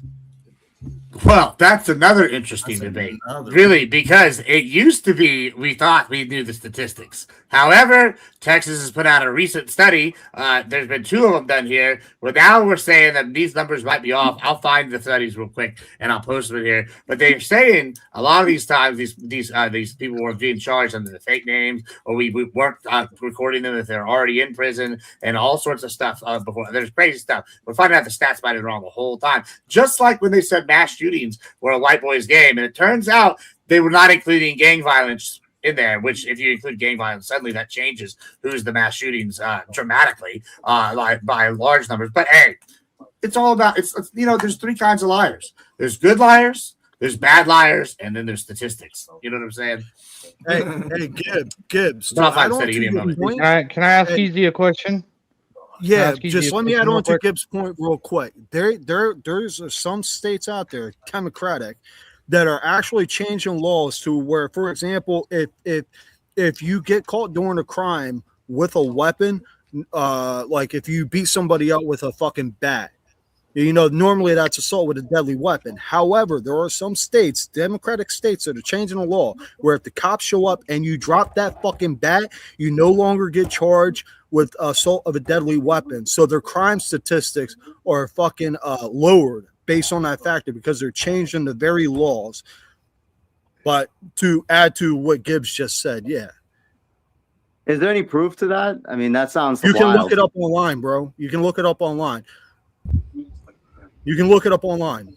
So you hit somebody with a bat, and then you drop the bat before the cops come. So if you shoot somebody with a gun, and then you drop the gun, did you no longer murder them? That might be a bad study is in this night chat. That might be a bad example. They're doing follow-up studies, by the my way, as well. That is my fault. But they are literally they are changing how crimes are rated to lower the crime rate itself. And you can look that online. Again, that's my fault. They do it for convictions. They do it for convictions. They let them plead down to a no, lesser they charge do it where to they make get their convictions. states look safer. That's why they fucking do it. Like, do you got people in the fucking comments talking about red states are the poorest states out there? No, because of the blue fucking cities. The blue cities are what make the red states fucking poor. Yeah, So red governors with blue Democrat with blue mayors don't work out. I looked it up. It says dropping a weapon does not automatically end an aggravated assault charge. Once the initial threat or attempt has been made with a deadly weapon, the crime is legally complete. Yeah. Again, Balder, that's my fault, and you're like a moderator here, so I really don't want to argue that. I'll try to give a better one real quick. I think something like if you're caught with a deadly weapon and then you drop it before you get arrested, like those they're changing laws where those your crime will no longer indicate that you had a weapon because you surrendered it before you got arrested. Well, I've got to say that probably it's not to bring down the statistics. More likely is that they're so overridden with crime they've had to change the level. And this exists in every major city where they don't have room in their jails. They'll go to take people to jail and they just got to fucking boot them right out. There's guys they call them boats. They call them boats. They sleep out in the day halls and shit in boats because the jails are overpacked.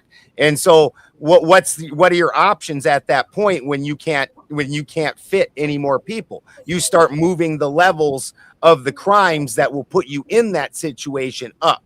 So that way you obviously, we don't have room for the guys that are actually assaulting people. So we're going to kick all the fucking drunkies and all the potheads out of this jail. And now all of a sudden, yeah. So I would say it's more of that problem to solve that problem than I would it's to solve the statistics problem. All right. Well, I think For the Win had a question, but I'll just say this: that's a bad argument on my part. I admit I'm wrong. I'm going to do more research after this thing, and I'll come better prepared next time. See, I looked it up. What accountability looks like, you fucking liberals. I looked it up because it wouldn't have shocked me. I live in California. That is not the worst fucking law that I would have heard pass. So I had to look it up, you know. Damn, you live in Cali, bro? You got to deal with fucking scumbag Newsom? Brother. Well, I'm in far. Come on. People don't realize how giant Cali is. I'm in far northern Cali. So while Newsom is the governor. Is that like the boonies? Might as well be Oregon. It's the boonies. Is that the boonies? Like the sticks? Okay. It takes me 2 hours to get to the grocery store. So ain't nobody coming out here and bothering me. Yeah. I'll be having to buy the deep freezer, be shopping for once a year, bro, for real. Oh, they know it. They had a question. I shop this one out there since we were doing statistics a little bit. 356 to 303. That's the undocumented immigrants who commit crimes versus the legal immigrants. So for every 356, well, it's actually technically, so it's every 100,000 people, 356 is the amount of undocumented immigrants who commit crimes versus the legal immigrants, which are 303, right? So it's actually higher than the legal immigrants. So I don't know why that point was what's the brought date up on that? It's from the Cato Institute. I don't know. I could probably pull up the. It was a study 2010 to 2024. Can I have a speed date with Easy, please? 2024 was the last.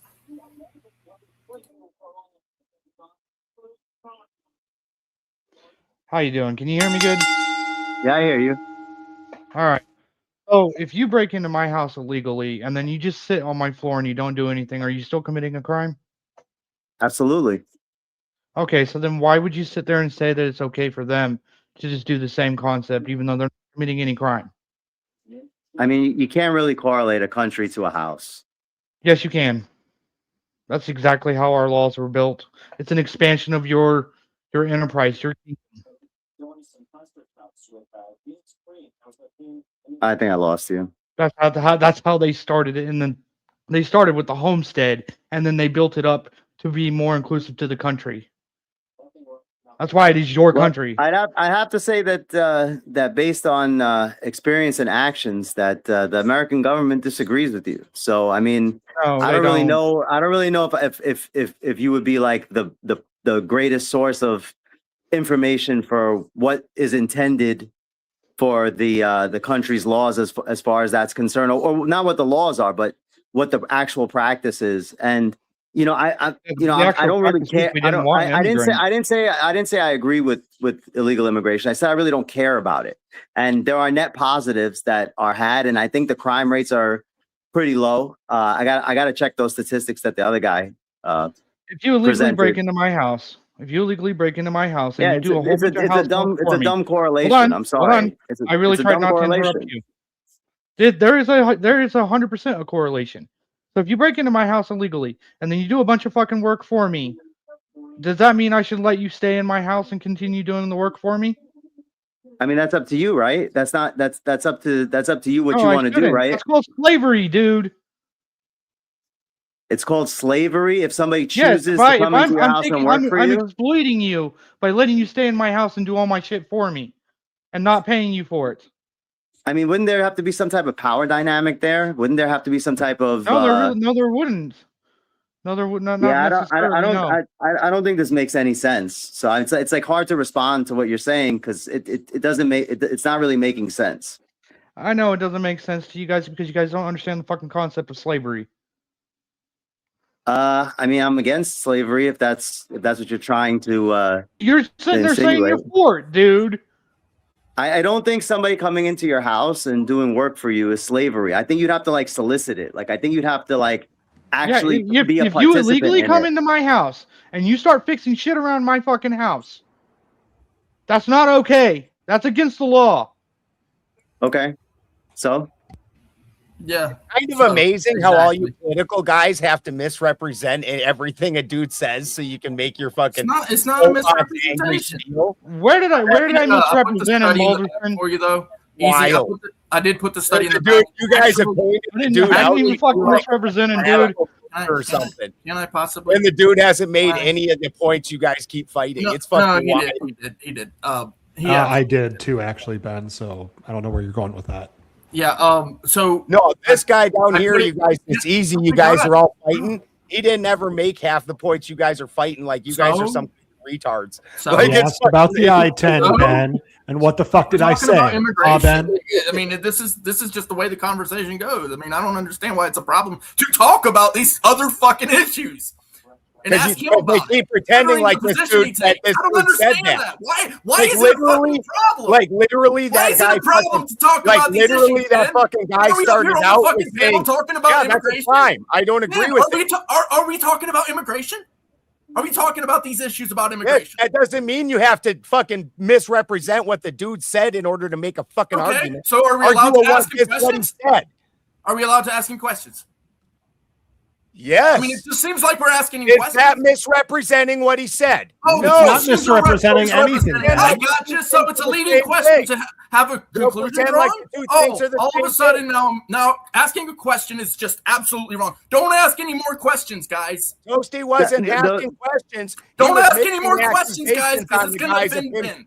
Just Listen, because the- you're a dumb bitch, you anyway, can't understand my what's point said, is that I put the and you study have in to the make back, straw mans to and fight them because actually, you're fucking the political study shows retard. that it's not actually even. Yeah, the Sarah, number. I think you and I should start cussing at each other again. That was more It entertaining. was 356. It's actually a much higher number for 2024, by the way. The number is actually And much, actually, much you were higher. full of shit on It's that actually whole deal, too. 674. I looked up the fucking stats myself, and you're full of shit on that whole deal too. It's fucking hilarious. Yeah, You I'm did- not even. Look at it right now. I'm not even It's calling them retarded. out on that because I'm it's funny. literally Like I looking- like to let people who Okay, don't know all right, win. fine. Like I like Hold to on, let hold them. on. I like to let them I- think they won. It's pretty I funny. want to go on record. I did post my Right, study for some that reason. nobody has checked. Maybe I'll do that again. They go into some interesting things talking about how the methods for determining who is illegal and whatnot is. And I think that's important because now they're doing follow-up studies based off this study because Cato and some others have like taken umbrance with theirs. But they're like, well, this was just the test case to see if we could go bigger and see what it's going to look like. So yeah, check that study out because the numbers are quite a bit different when you factor in the data parameters that they include. And Gibbs, I actually agree with what you're saying. I think it's a very high possibility that the stats on mass shootings are jigged. I'm like, oh, this has to do with the immigration thing, not the mass. No. Okay, well that's true too. But like, it can't just be whites, bro. Right. They're saying okay. Let me just. Yeah, I agree with the easy, but I was talking about the.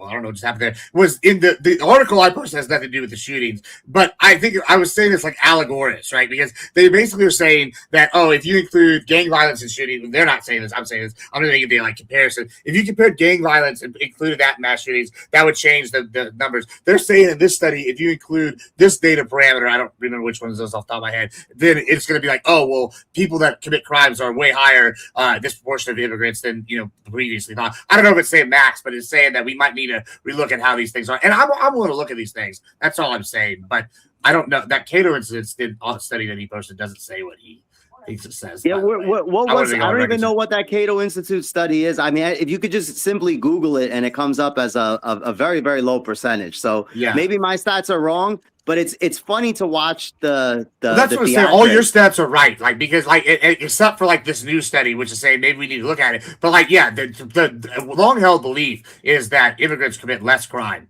right? Like that based off most data sets that you've like. I'm saying you're absolutely correct. But I'm not a debater though. So like I don't mind letting people win, even if they sound ridiculous. I just don't mind. I don't mind letting them win. Yeah, it's not that serious. This study gives, he's got the right idea. This study doesn't give stats; it gives conjectures.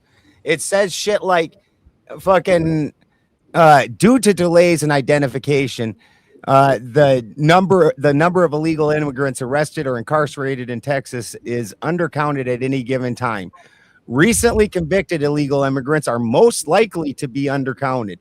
Like there's no stats; they're just like making fucking sweeping fucking, which they're probably right. I mean, I'm not even arguing that it has some veracity, but in order for you to change the statistics, you would have to give some kind of statistic that's counter to that. You can't just say that the system, which every system has flaws, that the system has some flaws.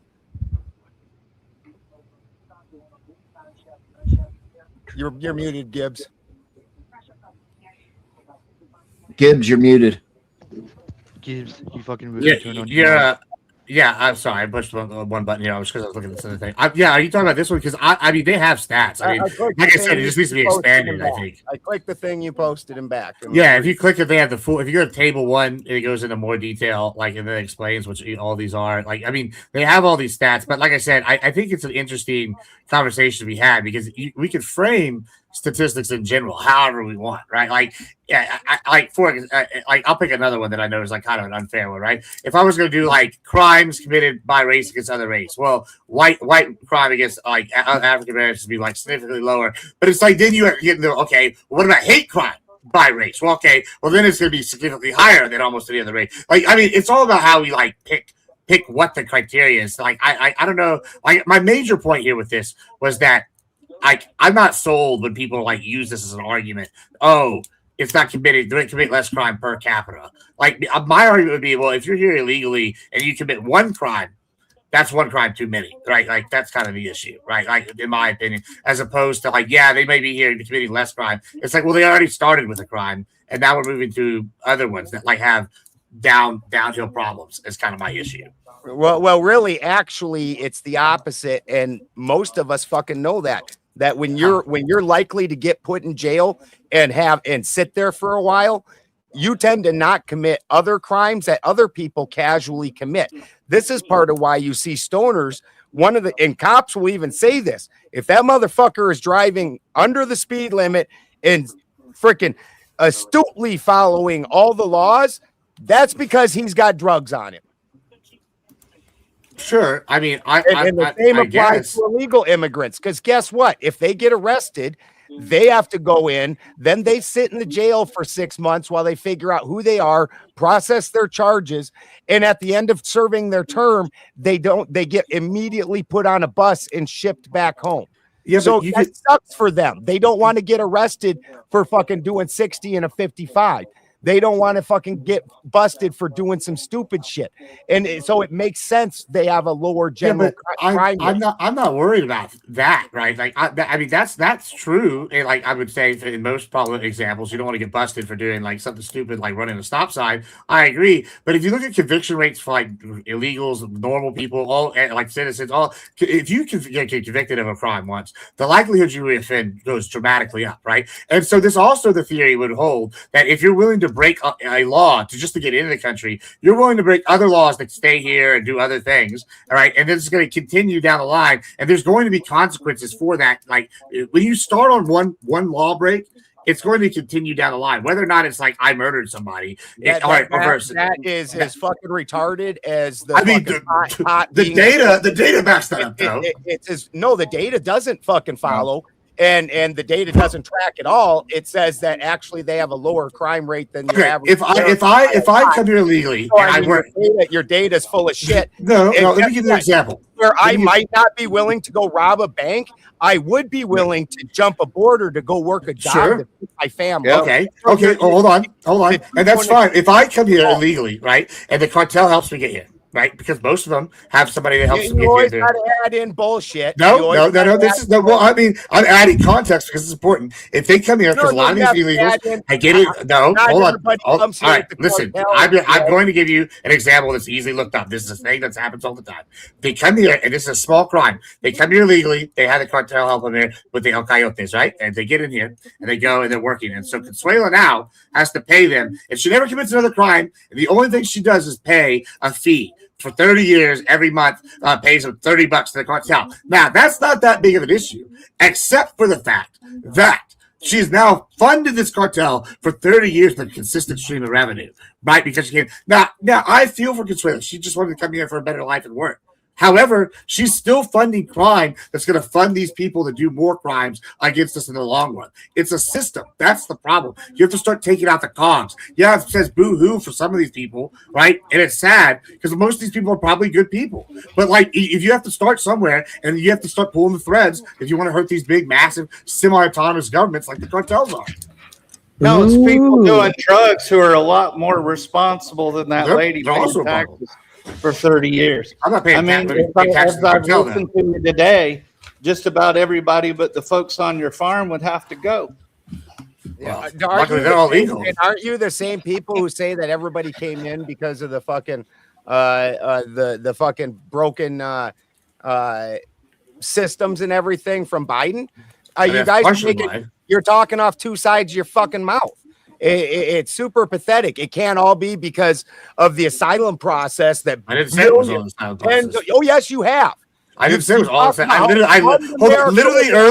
literally yesterday with Bose. Hold on, this is fake news. I literally last night said the maximum amount of people that are silent here are 2 million. It's not the 15 million, the 20 million. I quoted this last night, so you're lying now. Like we could go back in the tape and watch me say that. You guys fucking you're fucking couldn't be more full of shit. Mean, you're putting the words in somebody else's mouth. Problem.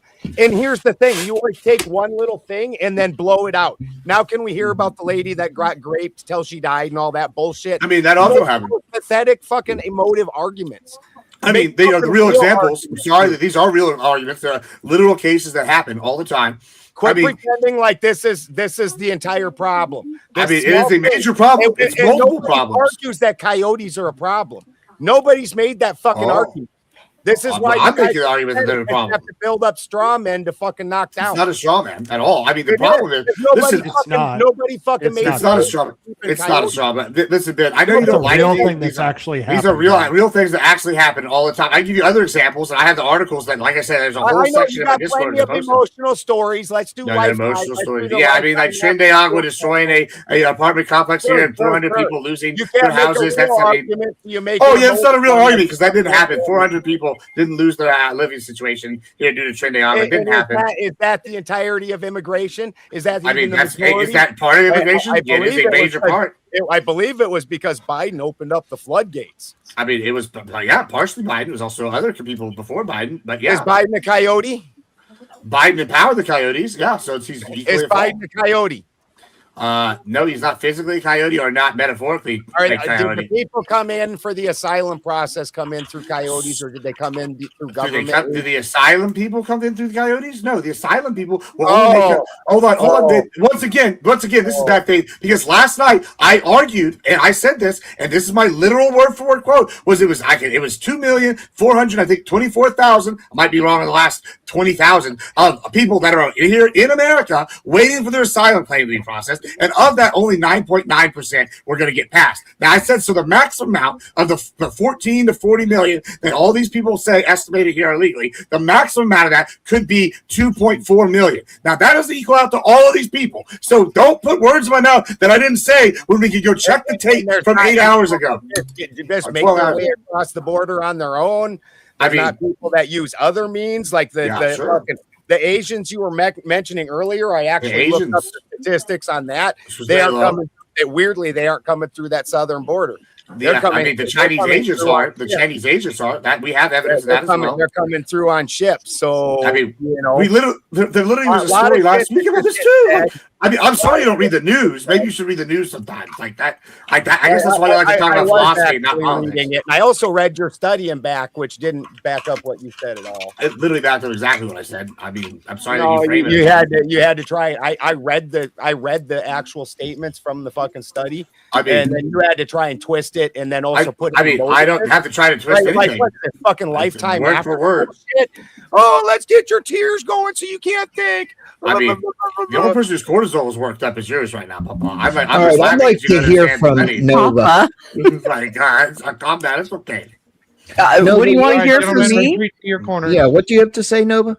It's kind of hard to isolate one specific problem when one specific problem branches off into so many areas that you can't actually just do that one particular argument and stay on it on point. It's not going to work. It's like when we were talking about, what was it the last time?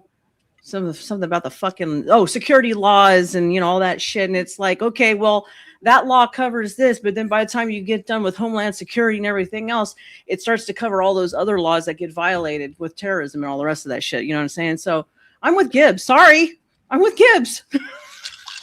That's my homie. That's right. Tell him. I got a funny story if you guys want to hear it. Let's hear it. All right. Sure. So the last time I did one of these panels, right? And it was the craziest. It's the craziest thing, right? So as like a troll job, I was like, so you're okay with unvetted ICE agents, meaning like they don't have the proper training. They have less training than police academy training before they go out into the field and start beating the crap out of people, right? And when I said unvetted, they thought that I was saying that these people are illegal immigrants, right? And would you believe I didn't even know about the story? There was a story that same day about an illegal immigrant posing as an ICE agent. How crazy is that? But that speaks to Balderson's point that they'll take anything, any way, flip it around, twist it around. And not, I think I was pretty clear that I was addressing the fact that the ICE agents have no training and they turned it into ICE agents are illegal immigrants. But unvetted doesn't mean a lack of training. Unvetted just means that they have not. They don't do background checks. Verified. That's what I'm saying. They don't check their background. They don't know who they are. Easy. Yeah. I'm inclined to agree with you. That doesn't surprise me. I mean, we got men in today's day and age posing as women. Like it's not out there. That's a big problem. You should really vet that. You should definitely vet that. People in 50 years, people are going to look at us and say we were the dumbest generation, that we couldn't even figure out the difference between a man and a woman. People are going to look at us like that in 50 years. Well, I well, hope so. Oh shit! Looking Okay, at that stupid? So, hold up. So Stupid? easy. You're not a liberal. I'm a What are liberal, you? but What's I your don't party I don't affiliation? believe in transgenderism because it puts a huge strain on the healthcare system and So you're more victimizes like a the person who Democrat. Then. transitions. You're not really a liberal. Hey, You're like a I'm Democrat. more liberal. I'm you wanna more know something liberal funny? than the Democrats. Do you want to know something funny, Easy? Maybe if we had less illegal immigrants in the fucking country, we could afford to, vet all the fucking agents. There's a 99,000 idea.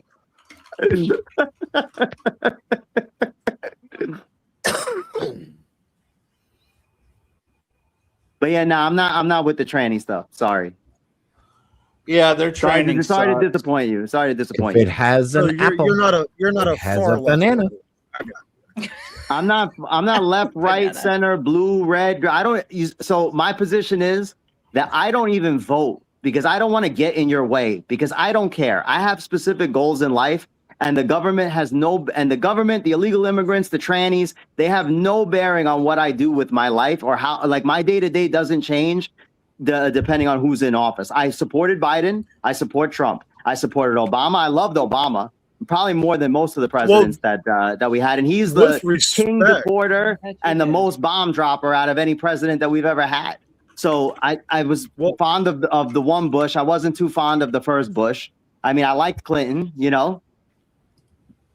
How? Yeah, Sounds with pretty respect, moderate. I don't How? think if you don't vote, I don't think you have a leg to stand on complaining about America if you don't vote. Why the fuck would you I not didn't have a complain leg? about I agree with America. that, I'm Josh. defending America. Why would you not have a leg? It's not defending American values.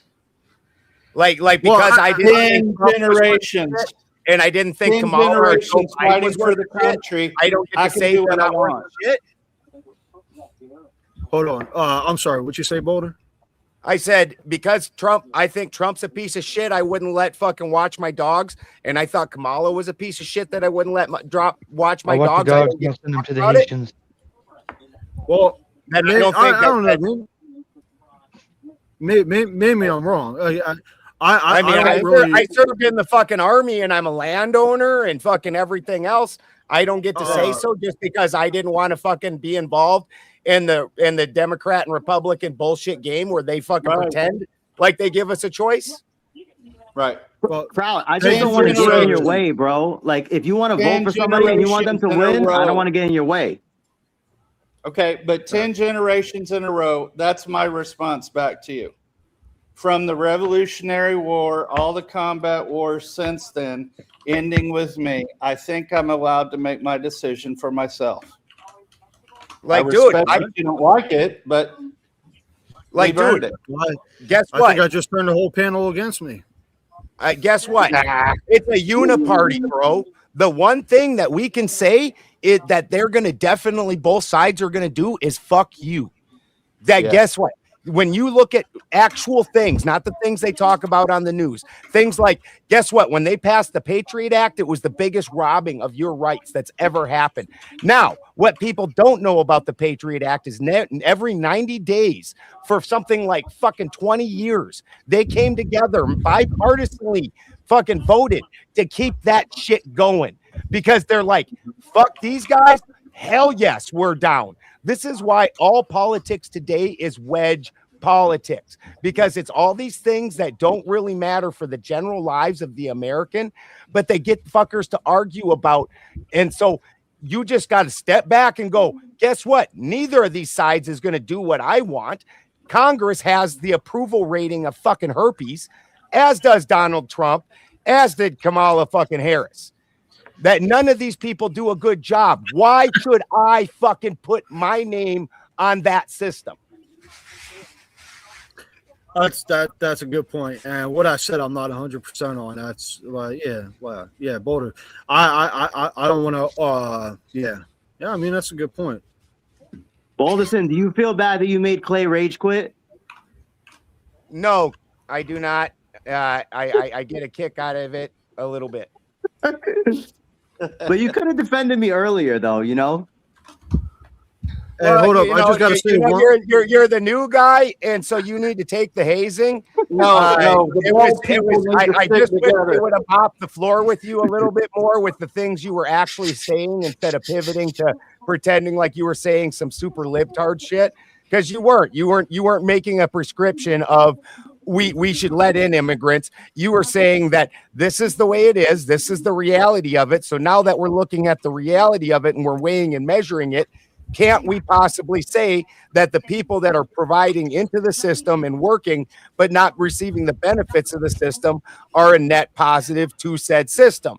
Well, the obvious mathematical answer on that is yes. Now, I do agree with Clay that the legal implications and the moral implications of that are definitely a problem, but you weren't making a case that that was a legal and moral thing. In fact, when you were questioned about it 3 separate fucking times, you legitimately said, no, if somebody breaks in my house, if somebody does something illegal, that's not right. That's not right. Fucking, you specifically said it. So I just argue against your argument. I'm not even saying you were fucking right about anything. I'm saying argue your argument. Hey, Balderson, I got a question for you real quick. Am I still your Germanic brother? Absolutely. When the minute the fucking Thunderdome shuts off and we hit end, I feel none of the feelings that I felt. Spin and I get into fucking fights every other fucking panel, and then at 20 minutes after the panel, we're on a fucking empty fucking thing that's not being streamed, bullshitting. This is the same thing with Clay. This is how it goes with friends. You go behind the woodshed, you duke it the fuck out, and then you go laugh at everybody else. This is what dudes do. I wouldn't want to go. I would not want to go behind the woodshed with Easy. The gleam off his fucking head.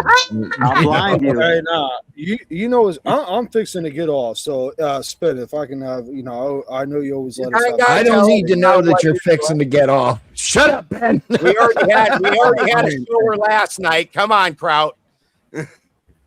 Go ahead. What's Kraut. crazy? Easy looks like my fucking brother-in-law. I ain't even gonna fucking lie. Every time you pop up, hey, brother-in-law, what's up? But to state with this, what we've been talking about for the last hour, I may have missed Easy's argument in general, but I know he did say he's okay with illegal immigrants coming in. Bodie, you made a case about rich kids not wanting to work, so who's going to fucking do it? I get that. But to Easy's point where he's okay with illegal immigrants coming into this country, I think I made 2 strong, solid points where they can't read English, and like the guy in Florida killed 3 people because he don't know how to read. Do you happen to know what the average reading age of the American is? Oh, I know. It's like below 3rd grade, bro. Trust me. I know, man. The education system in America is something. I'm saying Americans can't read English. I get that, bro. But also to the second point, it's really about culture. I may say this before. I got 2 Puerto Rican brothers. It's really not maybe there's some Republicans out there that don't want illegal immigrants because they're different colored than them. I got 2 Puerto Rican brothers. I fucking despise racism. It's ultimately about culture for me. That's what it is. Now, if you got if you got somebody who's been here for 20 years working off a visa and he forgot it, I'm open to discussing, not deporting him, but hey man, you got 30 more days to fill that shit out, much like the DMV does with us when we change our address. We got to update that shit. I'm open to discuss that point. But you understand most of the illegal immigrants do their best to fucking turn into ghosts, to actually assimilate into the culture. It's actually the legal guys, a generation or 2 down the road, that are little fuckwads. Like their parents busted their ass to get them here. And these kids who never suffered anything from the old country, this is part of why when you watch them protest, that kid with very slightly brown skin that speaks perfect English, guess what? That's not an immigrant. That is an American fucking kid.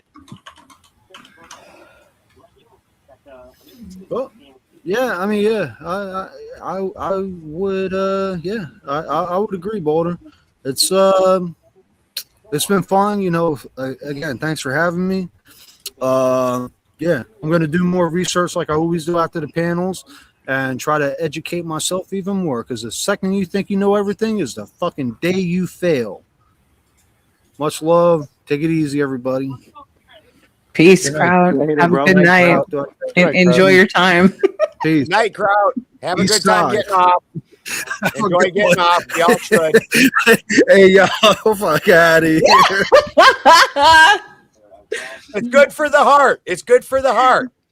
You know, he actually hit us with some good wisdom there. Hold on, let me fix this before I hit with this banger line. He hit us with some good wisdom there. You know, I think it was like Aristotle or Plato that once said, "A wise man knows that he knows nothing." Well, I know that I know nothing, but about having the best takes on the internet, baby. Woo! Yeah, that was Socrates, I think. Yeah, Yeah. that's right. So if we're all playing this game, right, where we're trying to give the government as little involvement as possible, and the game right now is capitalism, right? It might change in the future, but that's the game, right? The game is exit the system or use the system to your advantage to elevate yourself to a level of immunity from the system, right? So why would you want your children in the most expensive time to live in ever, also with the most opportunity, with loopholes in tax codes, where the people who don't earn any income don't pay any tax? Why would you want to kick your kids out at 16, 17, 18 years old when you can have them stay at home and start playing the game at 16, 17, 18 years old to continue to build your generational wealth, as opposed to like going out and getting a job and trying to earn money? But don't Well, pay I left at tax on 16, no and my wealth? kids Wait, were what? with me until 21 and 22. I That's made sure awesome. they got trained, and then I supported their education and gave them their inheritance both before they were 25. That's a smart man. They need it now. They don't need it when you're dead. They don't need it. They need it now. Well, possibly. It depends on the kid, man. Now Santa here is living off grid and promotes his kids to fucking work and shit. If your kid's been a basement dwelling bum that plays video games, I sure as fucking giving him a fucking inheritance right now. Like maybe I'll give him an inheritance that's due to you achieved some achievement. You went through an apprenticeship as an electrician and now you're a fucking a journeyman electrician or something like that. Sure. But this is one of the problems with where we're sitting is we as Americans have too many kids that have no desire to work and their parents pay for it. But you just did something beautiful though, because when you send them out to work, right, the amount that they earn and their amount of rewards is determined by somebody else, right? Somebody that has nothing to do with your family, that doesn't have your values, that doesn't have anything going on, like that doesn't have any vested interest in their future. You just said if they achieve something, in my opinion, if they do something important, in my opinion, like do something good, like equivalent to like help, like in the simplest terms, helping an old lady across the street or going to a soup kitchen, then I can reward that. That's very different than saying go out and work and make money. I mean, I think there is one exception though to what Paul was saying, because I agree about the kids need to go out and do shit. Listen, if they're fucking the Michael Jordan of COD and they're making bank, they can have a penny iota if they're able to parlay that into success. I don't care what they do as long as they're like successful at it, but there needs to come a time when you know that you're not going to do something, right? Like I said, I did wrestling, right? I was D1 wrestler, but I was the worst ranked D1 wrestler, like period. Like I was, but I was still D1, right? But I knew that they're like, okay, despite like my gift of gab, and I was the worst ability, among the best. right? Yeah, hey, it's still something, right? I like it is. what was that basketball player? Like, yeah, I'm like compared to you, I'm closer to LeBron than you. Anyway, I don't know. The point is though, I knew that I would not be going to WWE. I didn't have the I knew my health wouldn't take it. I knew that I couldn't stay physically, whatever. I knew it wasn't big enough. There comes a line. I knew I wouldn't go in the NFL, right? Because I'm not 6'4", like 500 pounds. You know, like so. There's a time where like, yeah, if you can be successful, you have to know when your like limits are to that, right? Like, oh, I came into Halo, but I came into Halo and they're like as a pro at age 5, and there was no money to be made as a pro unless you're like the top 2. But you know where there was money to be made? And the announcing, right? So like, if you're smart enough to like do that, I think that's the exception. But 99% of these kids, they're thinking they could be a streamer or something, and they're really like got the personality of a pea. Like, I was literally just looking at the stats from the site that I sent it to Spin, and it shows what the top YouTubers are getting paid, and the list drops off fast. Like that top 10, they're making money. After that, they start getting into fucking less than what you're going to get at some of your 9 to 5s. Like, and that's only in the top 100. And there's a freaking 10 million. Well, then you'll see something that'll make you really mad. So this guy on Twitch named Scary Cheese, he averages 15 viewers. He's in the top 5 earners every fucking month. The guy's got like fucking 10 Saudi princes in there that pay him like 20 grand a night to pour like chocolate milk all over himself and shit. Like, I'm like, damn, I wouldn't sell my values out, but for 20 grand, I might pour some rotten milk. Chocolate milk, huh? Like, we didn't know. We're in the wrong fucking. We're on the wrong circuit.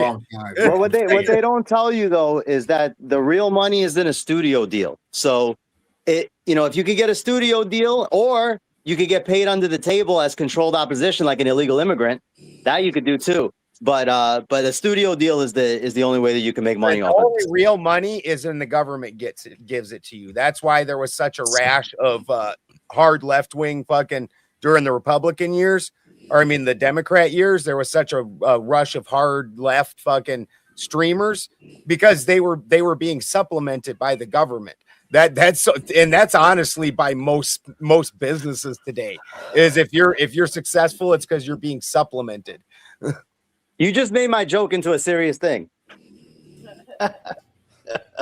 It's true. Yeah, we're not allowed to have humor here. It's against the rules. This is motherland for the motherland, Russia. So how about the infrastructure? You will make joke when Stalin says okay.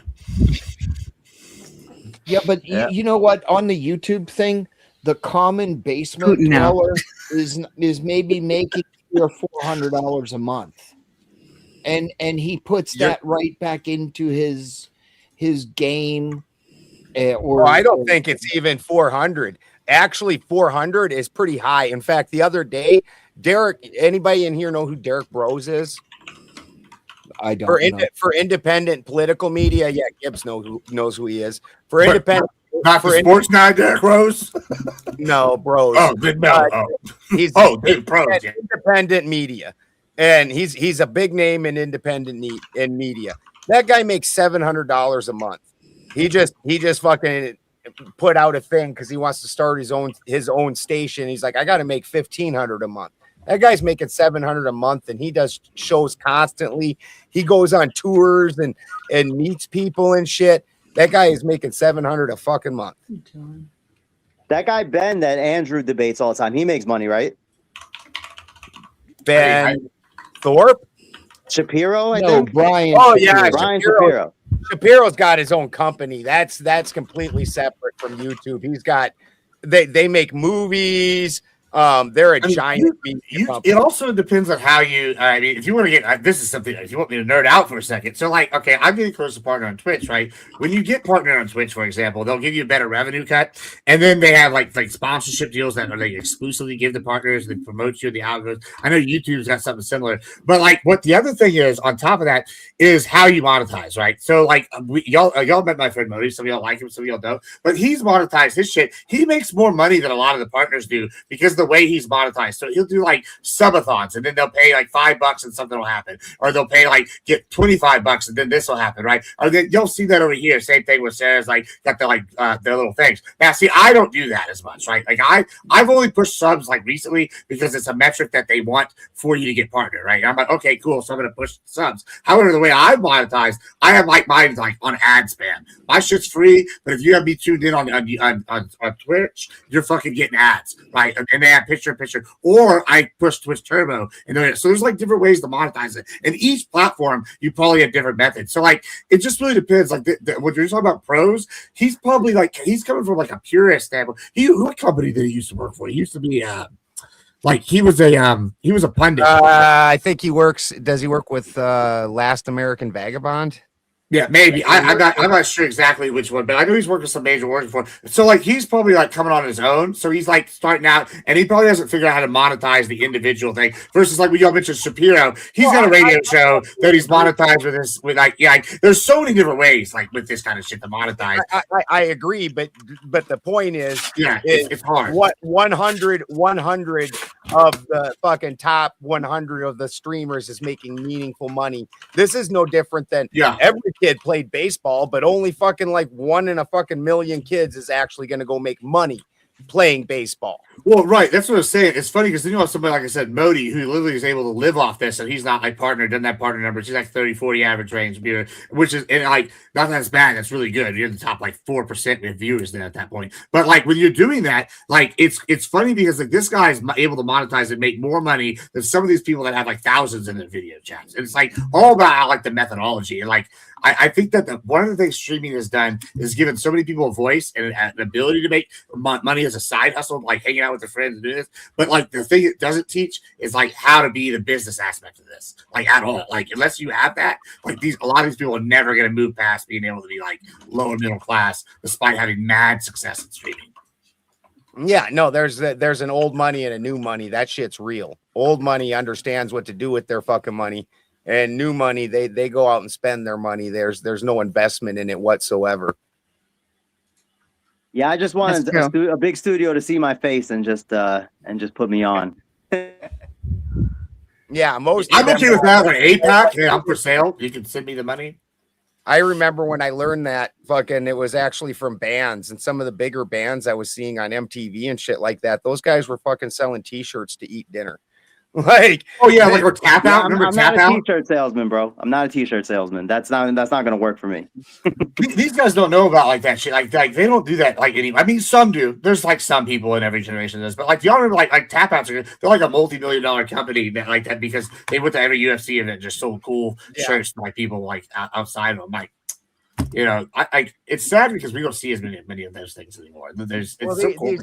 These kids find their value because of what the standards that they're used to, which the standards that these kids grow up in. And I did it myself to my kids. You know, my kids had it so much better than I ever dreamed of having. But then what happens is now they feel like they're lowering themselves when they have to live in not those standards. And the fact is none of us started out living those standards. Fucking my first job sucked. My first apartment sucked. My first car sucked. All that shit sucked. But again, you know, I'm old enough that my first job was when the fucking federal minimum wage was still, I think it was $3.75. And I was making $4 1/4 because I was fucking the evening supervisor at the feeding seed. So I was making way more money than the other guys.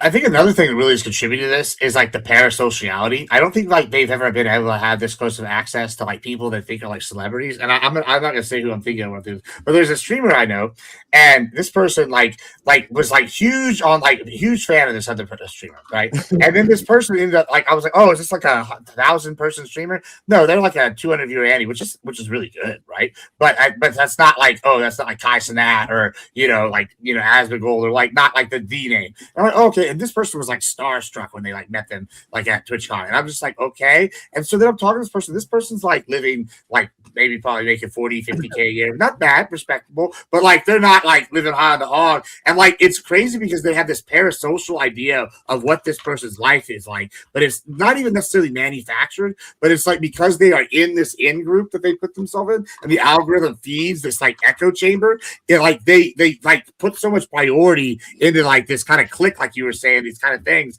and like their sense of value is also skewed because they think they matter about like aren't actual important things to people. Like in the real world.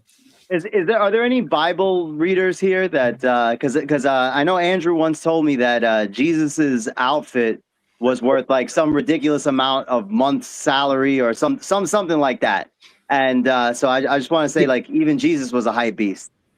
Those were the undergarments, yes, and they threw lots for it. Yeah, they casted lots. He had some fancy britches. Yeah, he had that fucking. Gucci. So much for a poor carpenter, huh, guys? What you're really paying for is the sweat stains. Yeah, that's what I'm telling you. Man had the Gucci underwear. I wonder if he had the ones with like the nut flaps. I like the ones. He could have just zapped. Yeah, he had rabbit motifs on it, Ben. Oh yeah, no, he had that. That's not right. That's not right. Hold on, I got something for this. This is courtesy of Ant.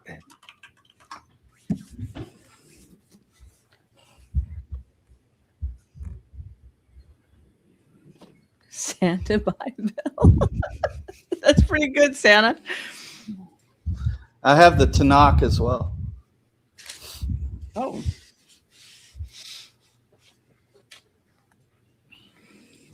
It's important to be well read and experience different things in life so that we can broaden our perspectives. Yes, it's like opening yourself up to different culture, right? Right? Older movies, older music, things Illegal that kids don't do. immigrants.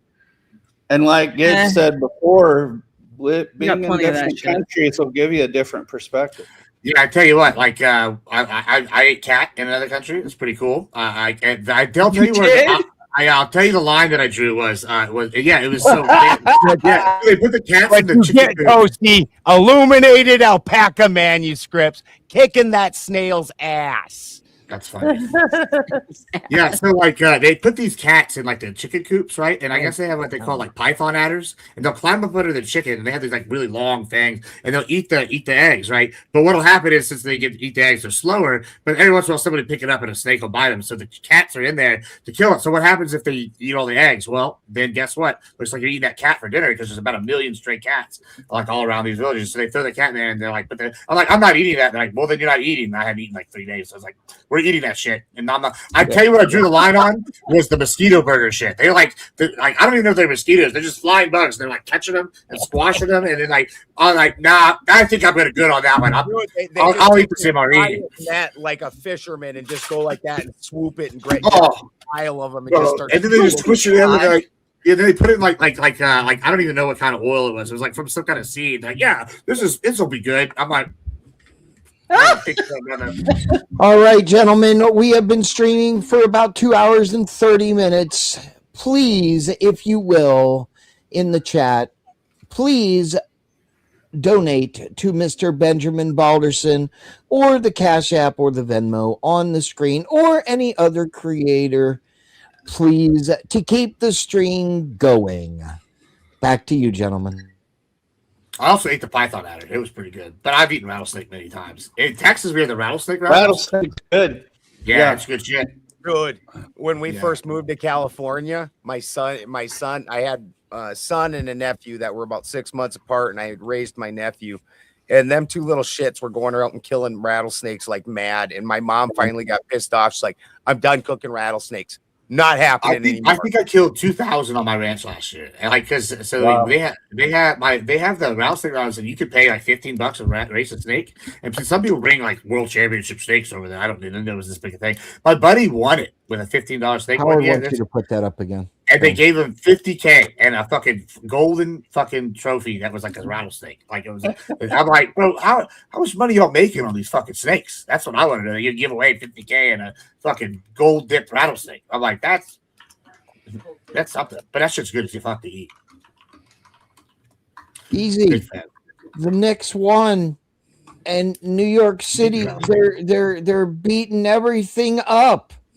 They're trashing buses. They're doing everything. What the hell, man? Nobody told you were going to be safe. Right? Wow. These people are crazy as shit, man. We got a rattlesnake for the bad. Yeah. Got the thing, so I gotta check that out. Oh wow, that's cool. That's right. That's cool. You showed that rattlesnake who's boss. Yeah, right. Sure did. Personally, every time I saw a rattlesnake, it was a little baby. It surprised me, and I just, out of instinct, stamped it right away. Those are the ones you want to watch out for. The bigger ones won't hurt you. The little ones don't have full control of their venom glands yet, so they'll like dump all their venom into you. Versus like a big one will be like, no, I'm going to try to use as little venom as possible because I know I'm not actually going to kill this guy. You mean like a virgin? 19-year-old boys. I've heard that before, but I've also heard it could be a myth. I mean, I don't know. I'm not fucking around with them to find out. My homegirl got bit by a rattlesnake, and she like has these like looks like varicose veins like permanently all over her leg from where like she got bit. It looks pretty. Oh gross. God! My dog got bit in the face, and fucking we went to the vet, and the vet's like, "Are you sure it was a rattlesnake?" And my daughter's like, "Yes," and she goes, "How are you sure?" And she goes, "Because I killed it. We have it." And the nurse, my daughter's like 9. The nurse like, what do you mean you killed it? She's like, yeah, I just hit it with a rock.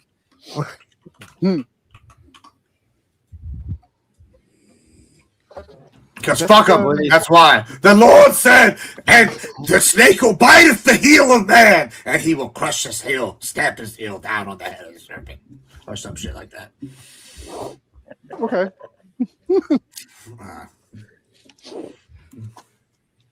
So. Sounds like the panel's winding down a little bit. A little bit. Yes.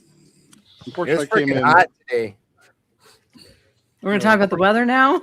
Yeah, now we're really struggling with talking about the weather. I know. I got some topics we can talk about when you fired up. High energy. All right, later. Bye. Bye, Tana. No, but now you're going to become the weather girl. Oh, God. And today it's 102 degrees. We have thunderstorms coming in from the East Coast. I don't know what to say right now, but it's fucking hot out here and muggy. Yeah, it makes it hard to be high energy. Sometimes, yes. Just zap you. I'm surprised my hair is frizzy as shit.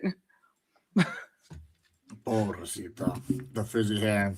Oh, I forget the dry shampoo or something.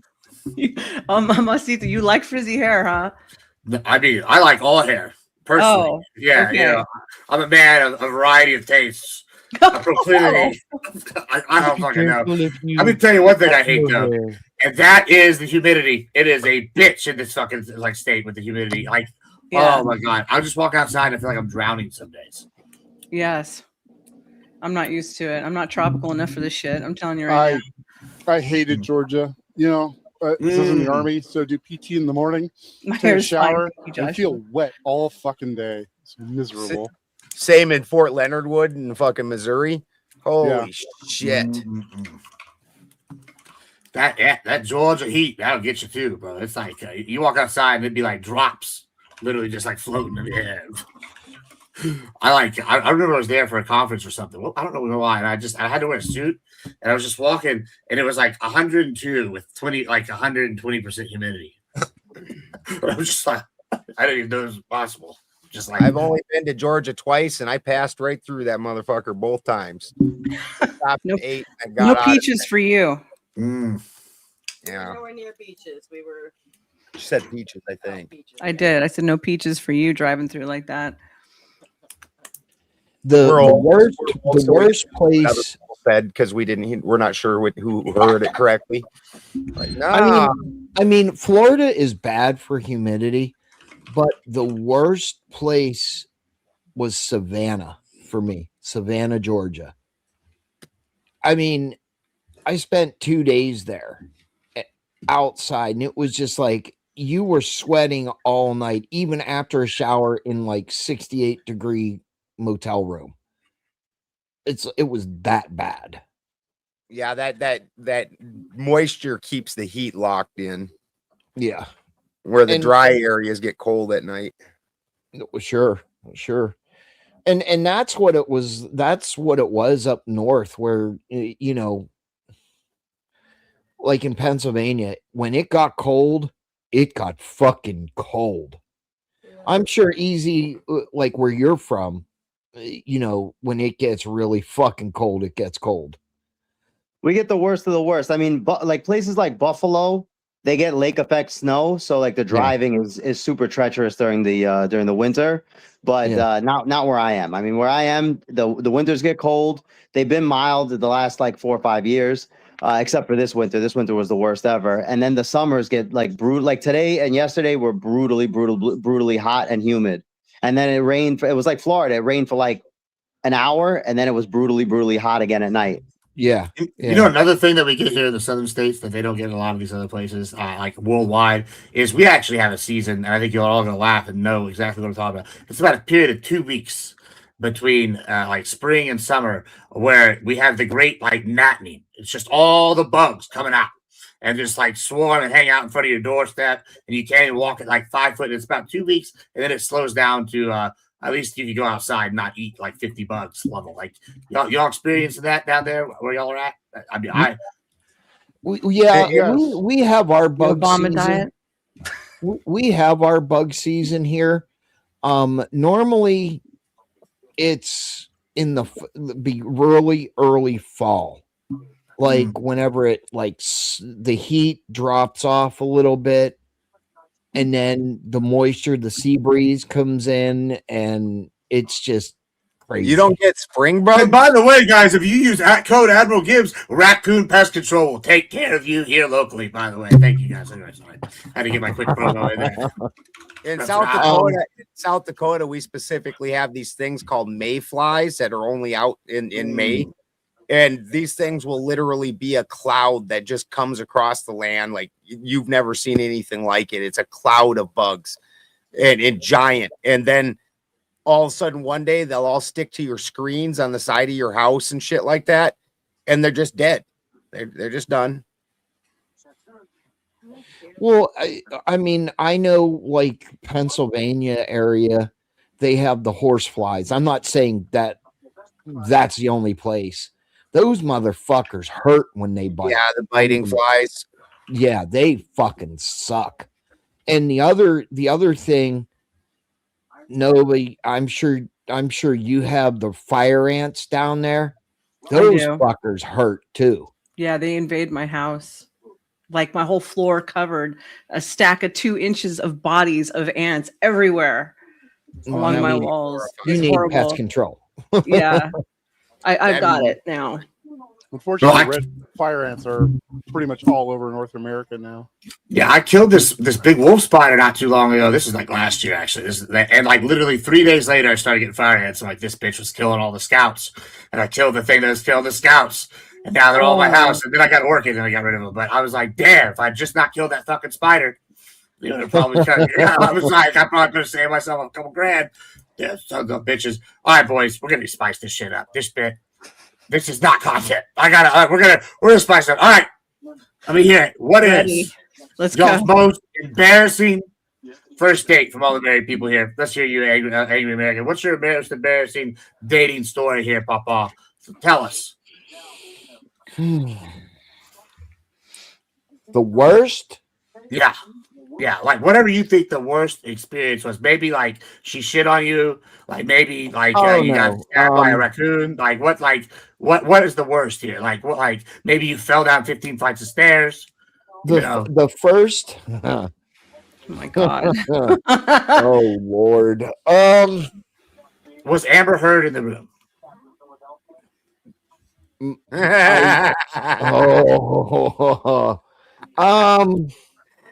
It's really stupid, but it was the first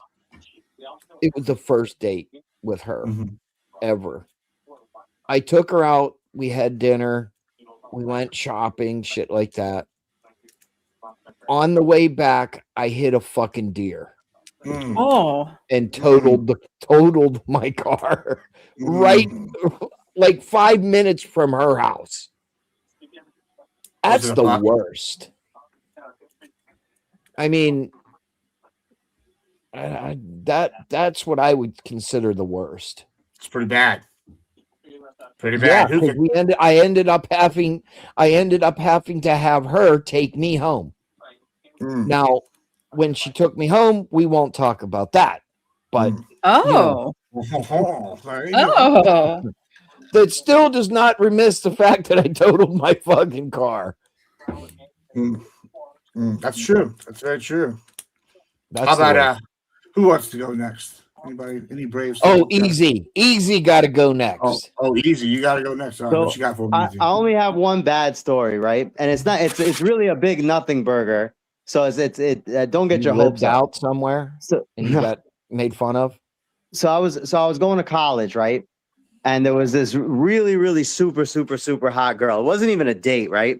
She just happened to be going home, and it was during the 9/11 time when you had to have another person in the car with you to go over the bridges between the boroughs, right?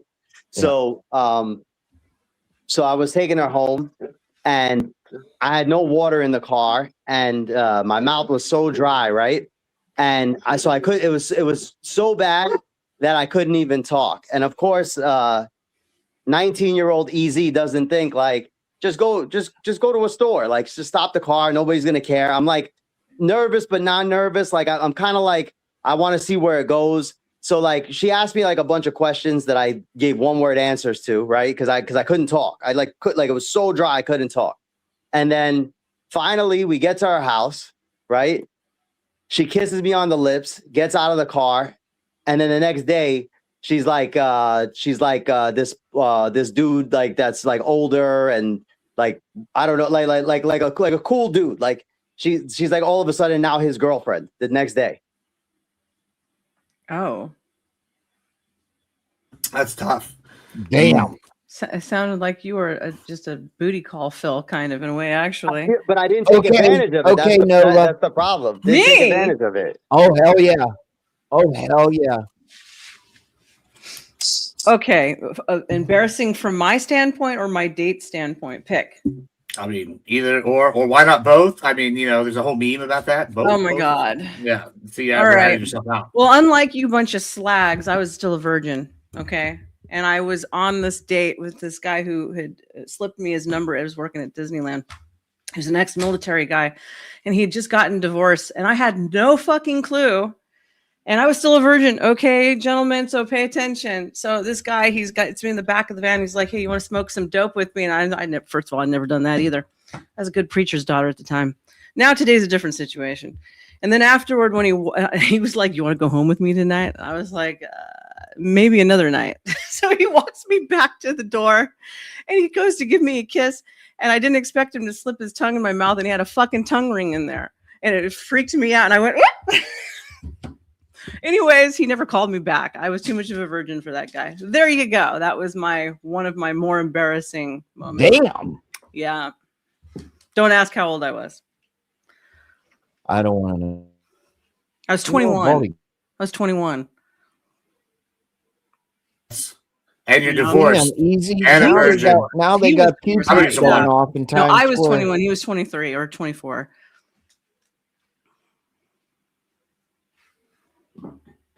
Who's next? My virgin ass. Come on, boys, give it up. Right. Well, there's this one girl, and I thought she was down with going all the way, but when we got back to to my place, and we're getting ready for the act, it turns out no, she was not down with putting the battery clamps on the sounding rod and the tongue. Oh God. Okay, that's enough out of Ant. Donald Trump. Come on, Donald Trump. Tell us. My most embarrassing date ever. Let's see. There's been so many women, so many possibilities. I think I'll just narrow it down to Melania. There was one time we ate a chipotle, and the next thing we knew, she was shitting all over the bed, shitting all over the pillow. I'd never seen anything like it. It was so embarrassing. I couldn't look her in the face after that again.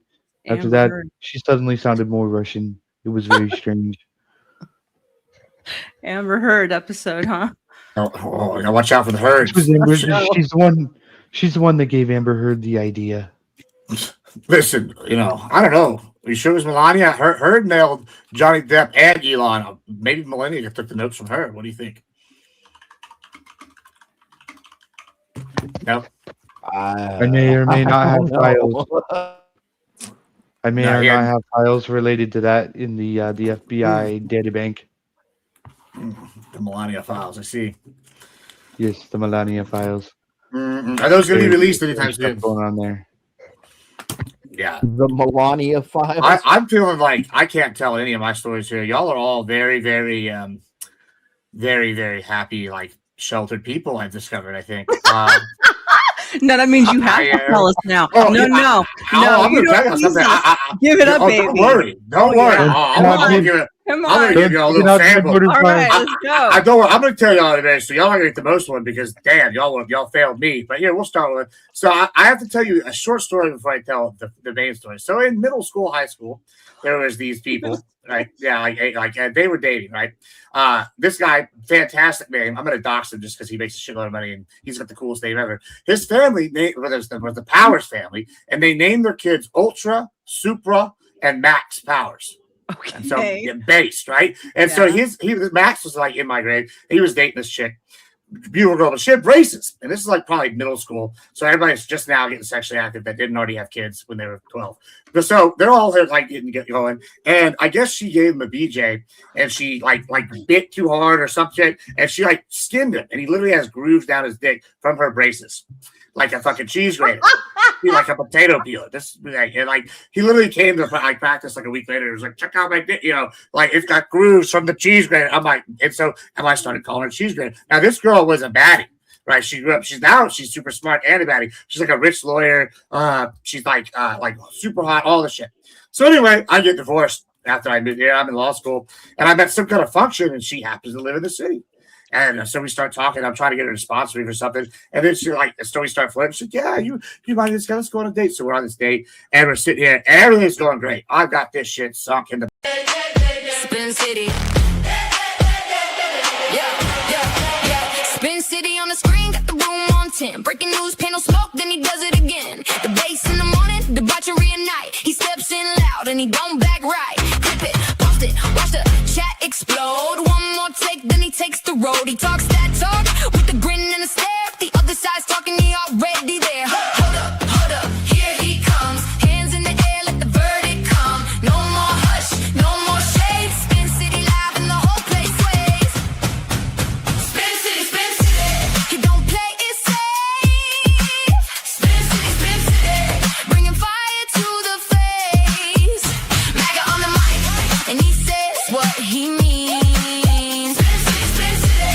Shaking up the scene. Panels in a circle, everybody wants a turn. He leans in hard, let the hot takes burn. Protest on the ticker, riot in the thread. He talks over the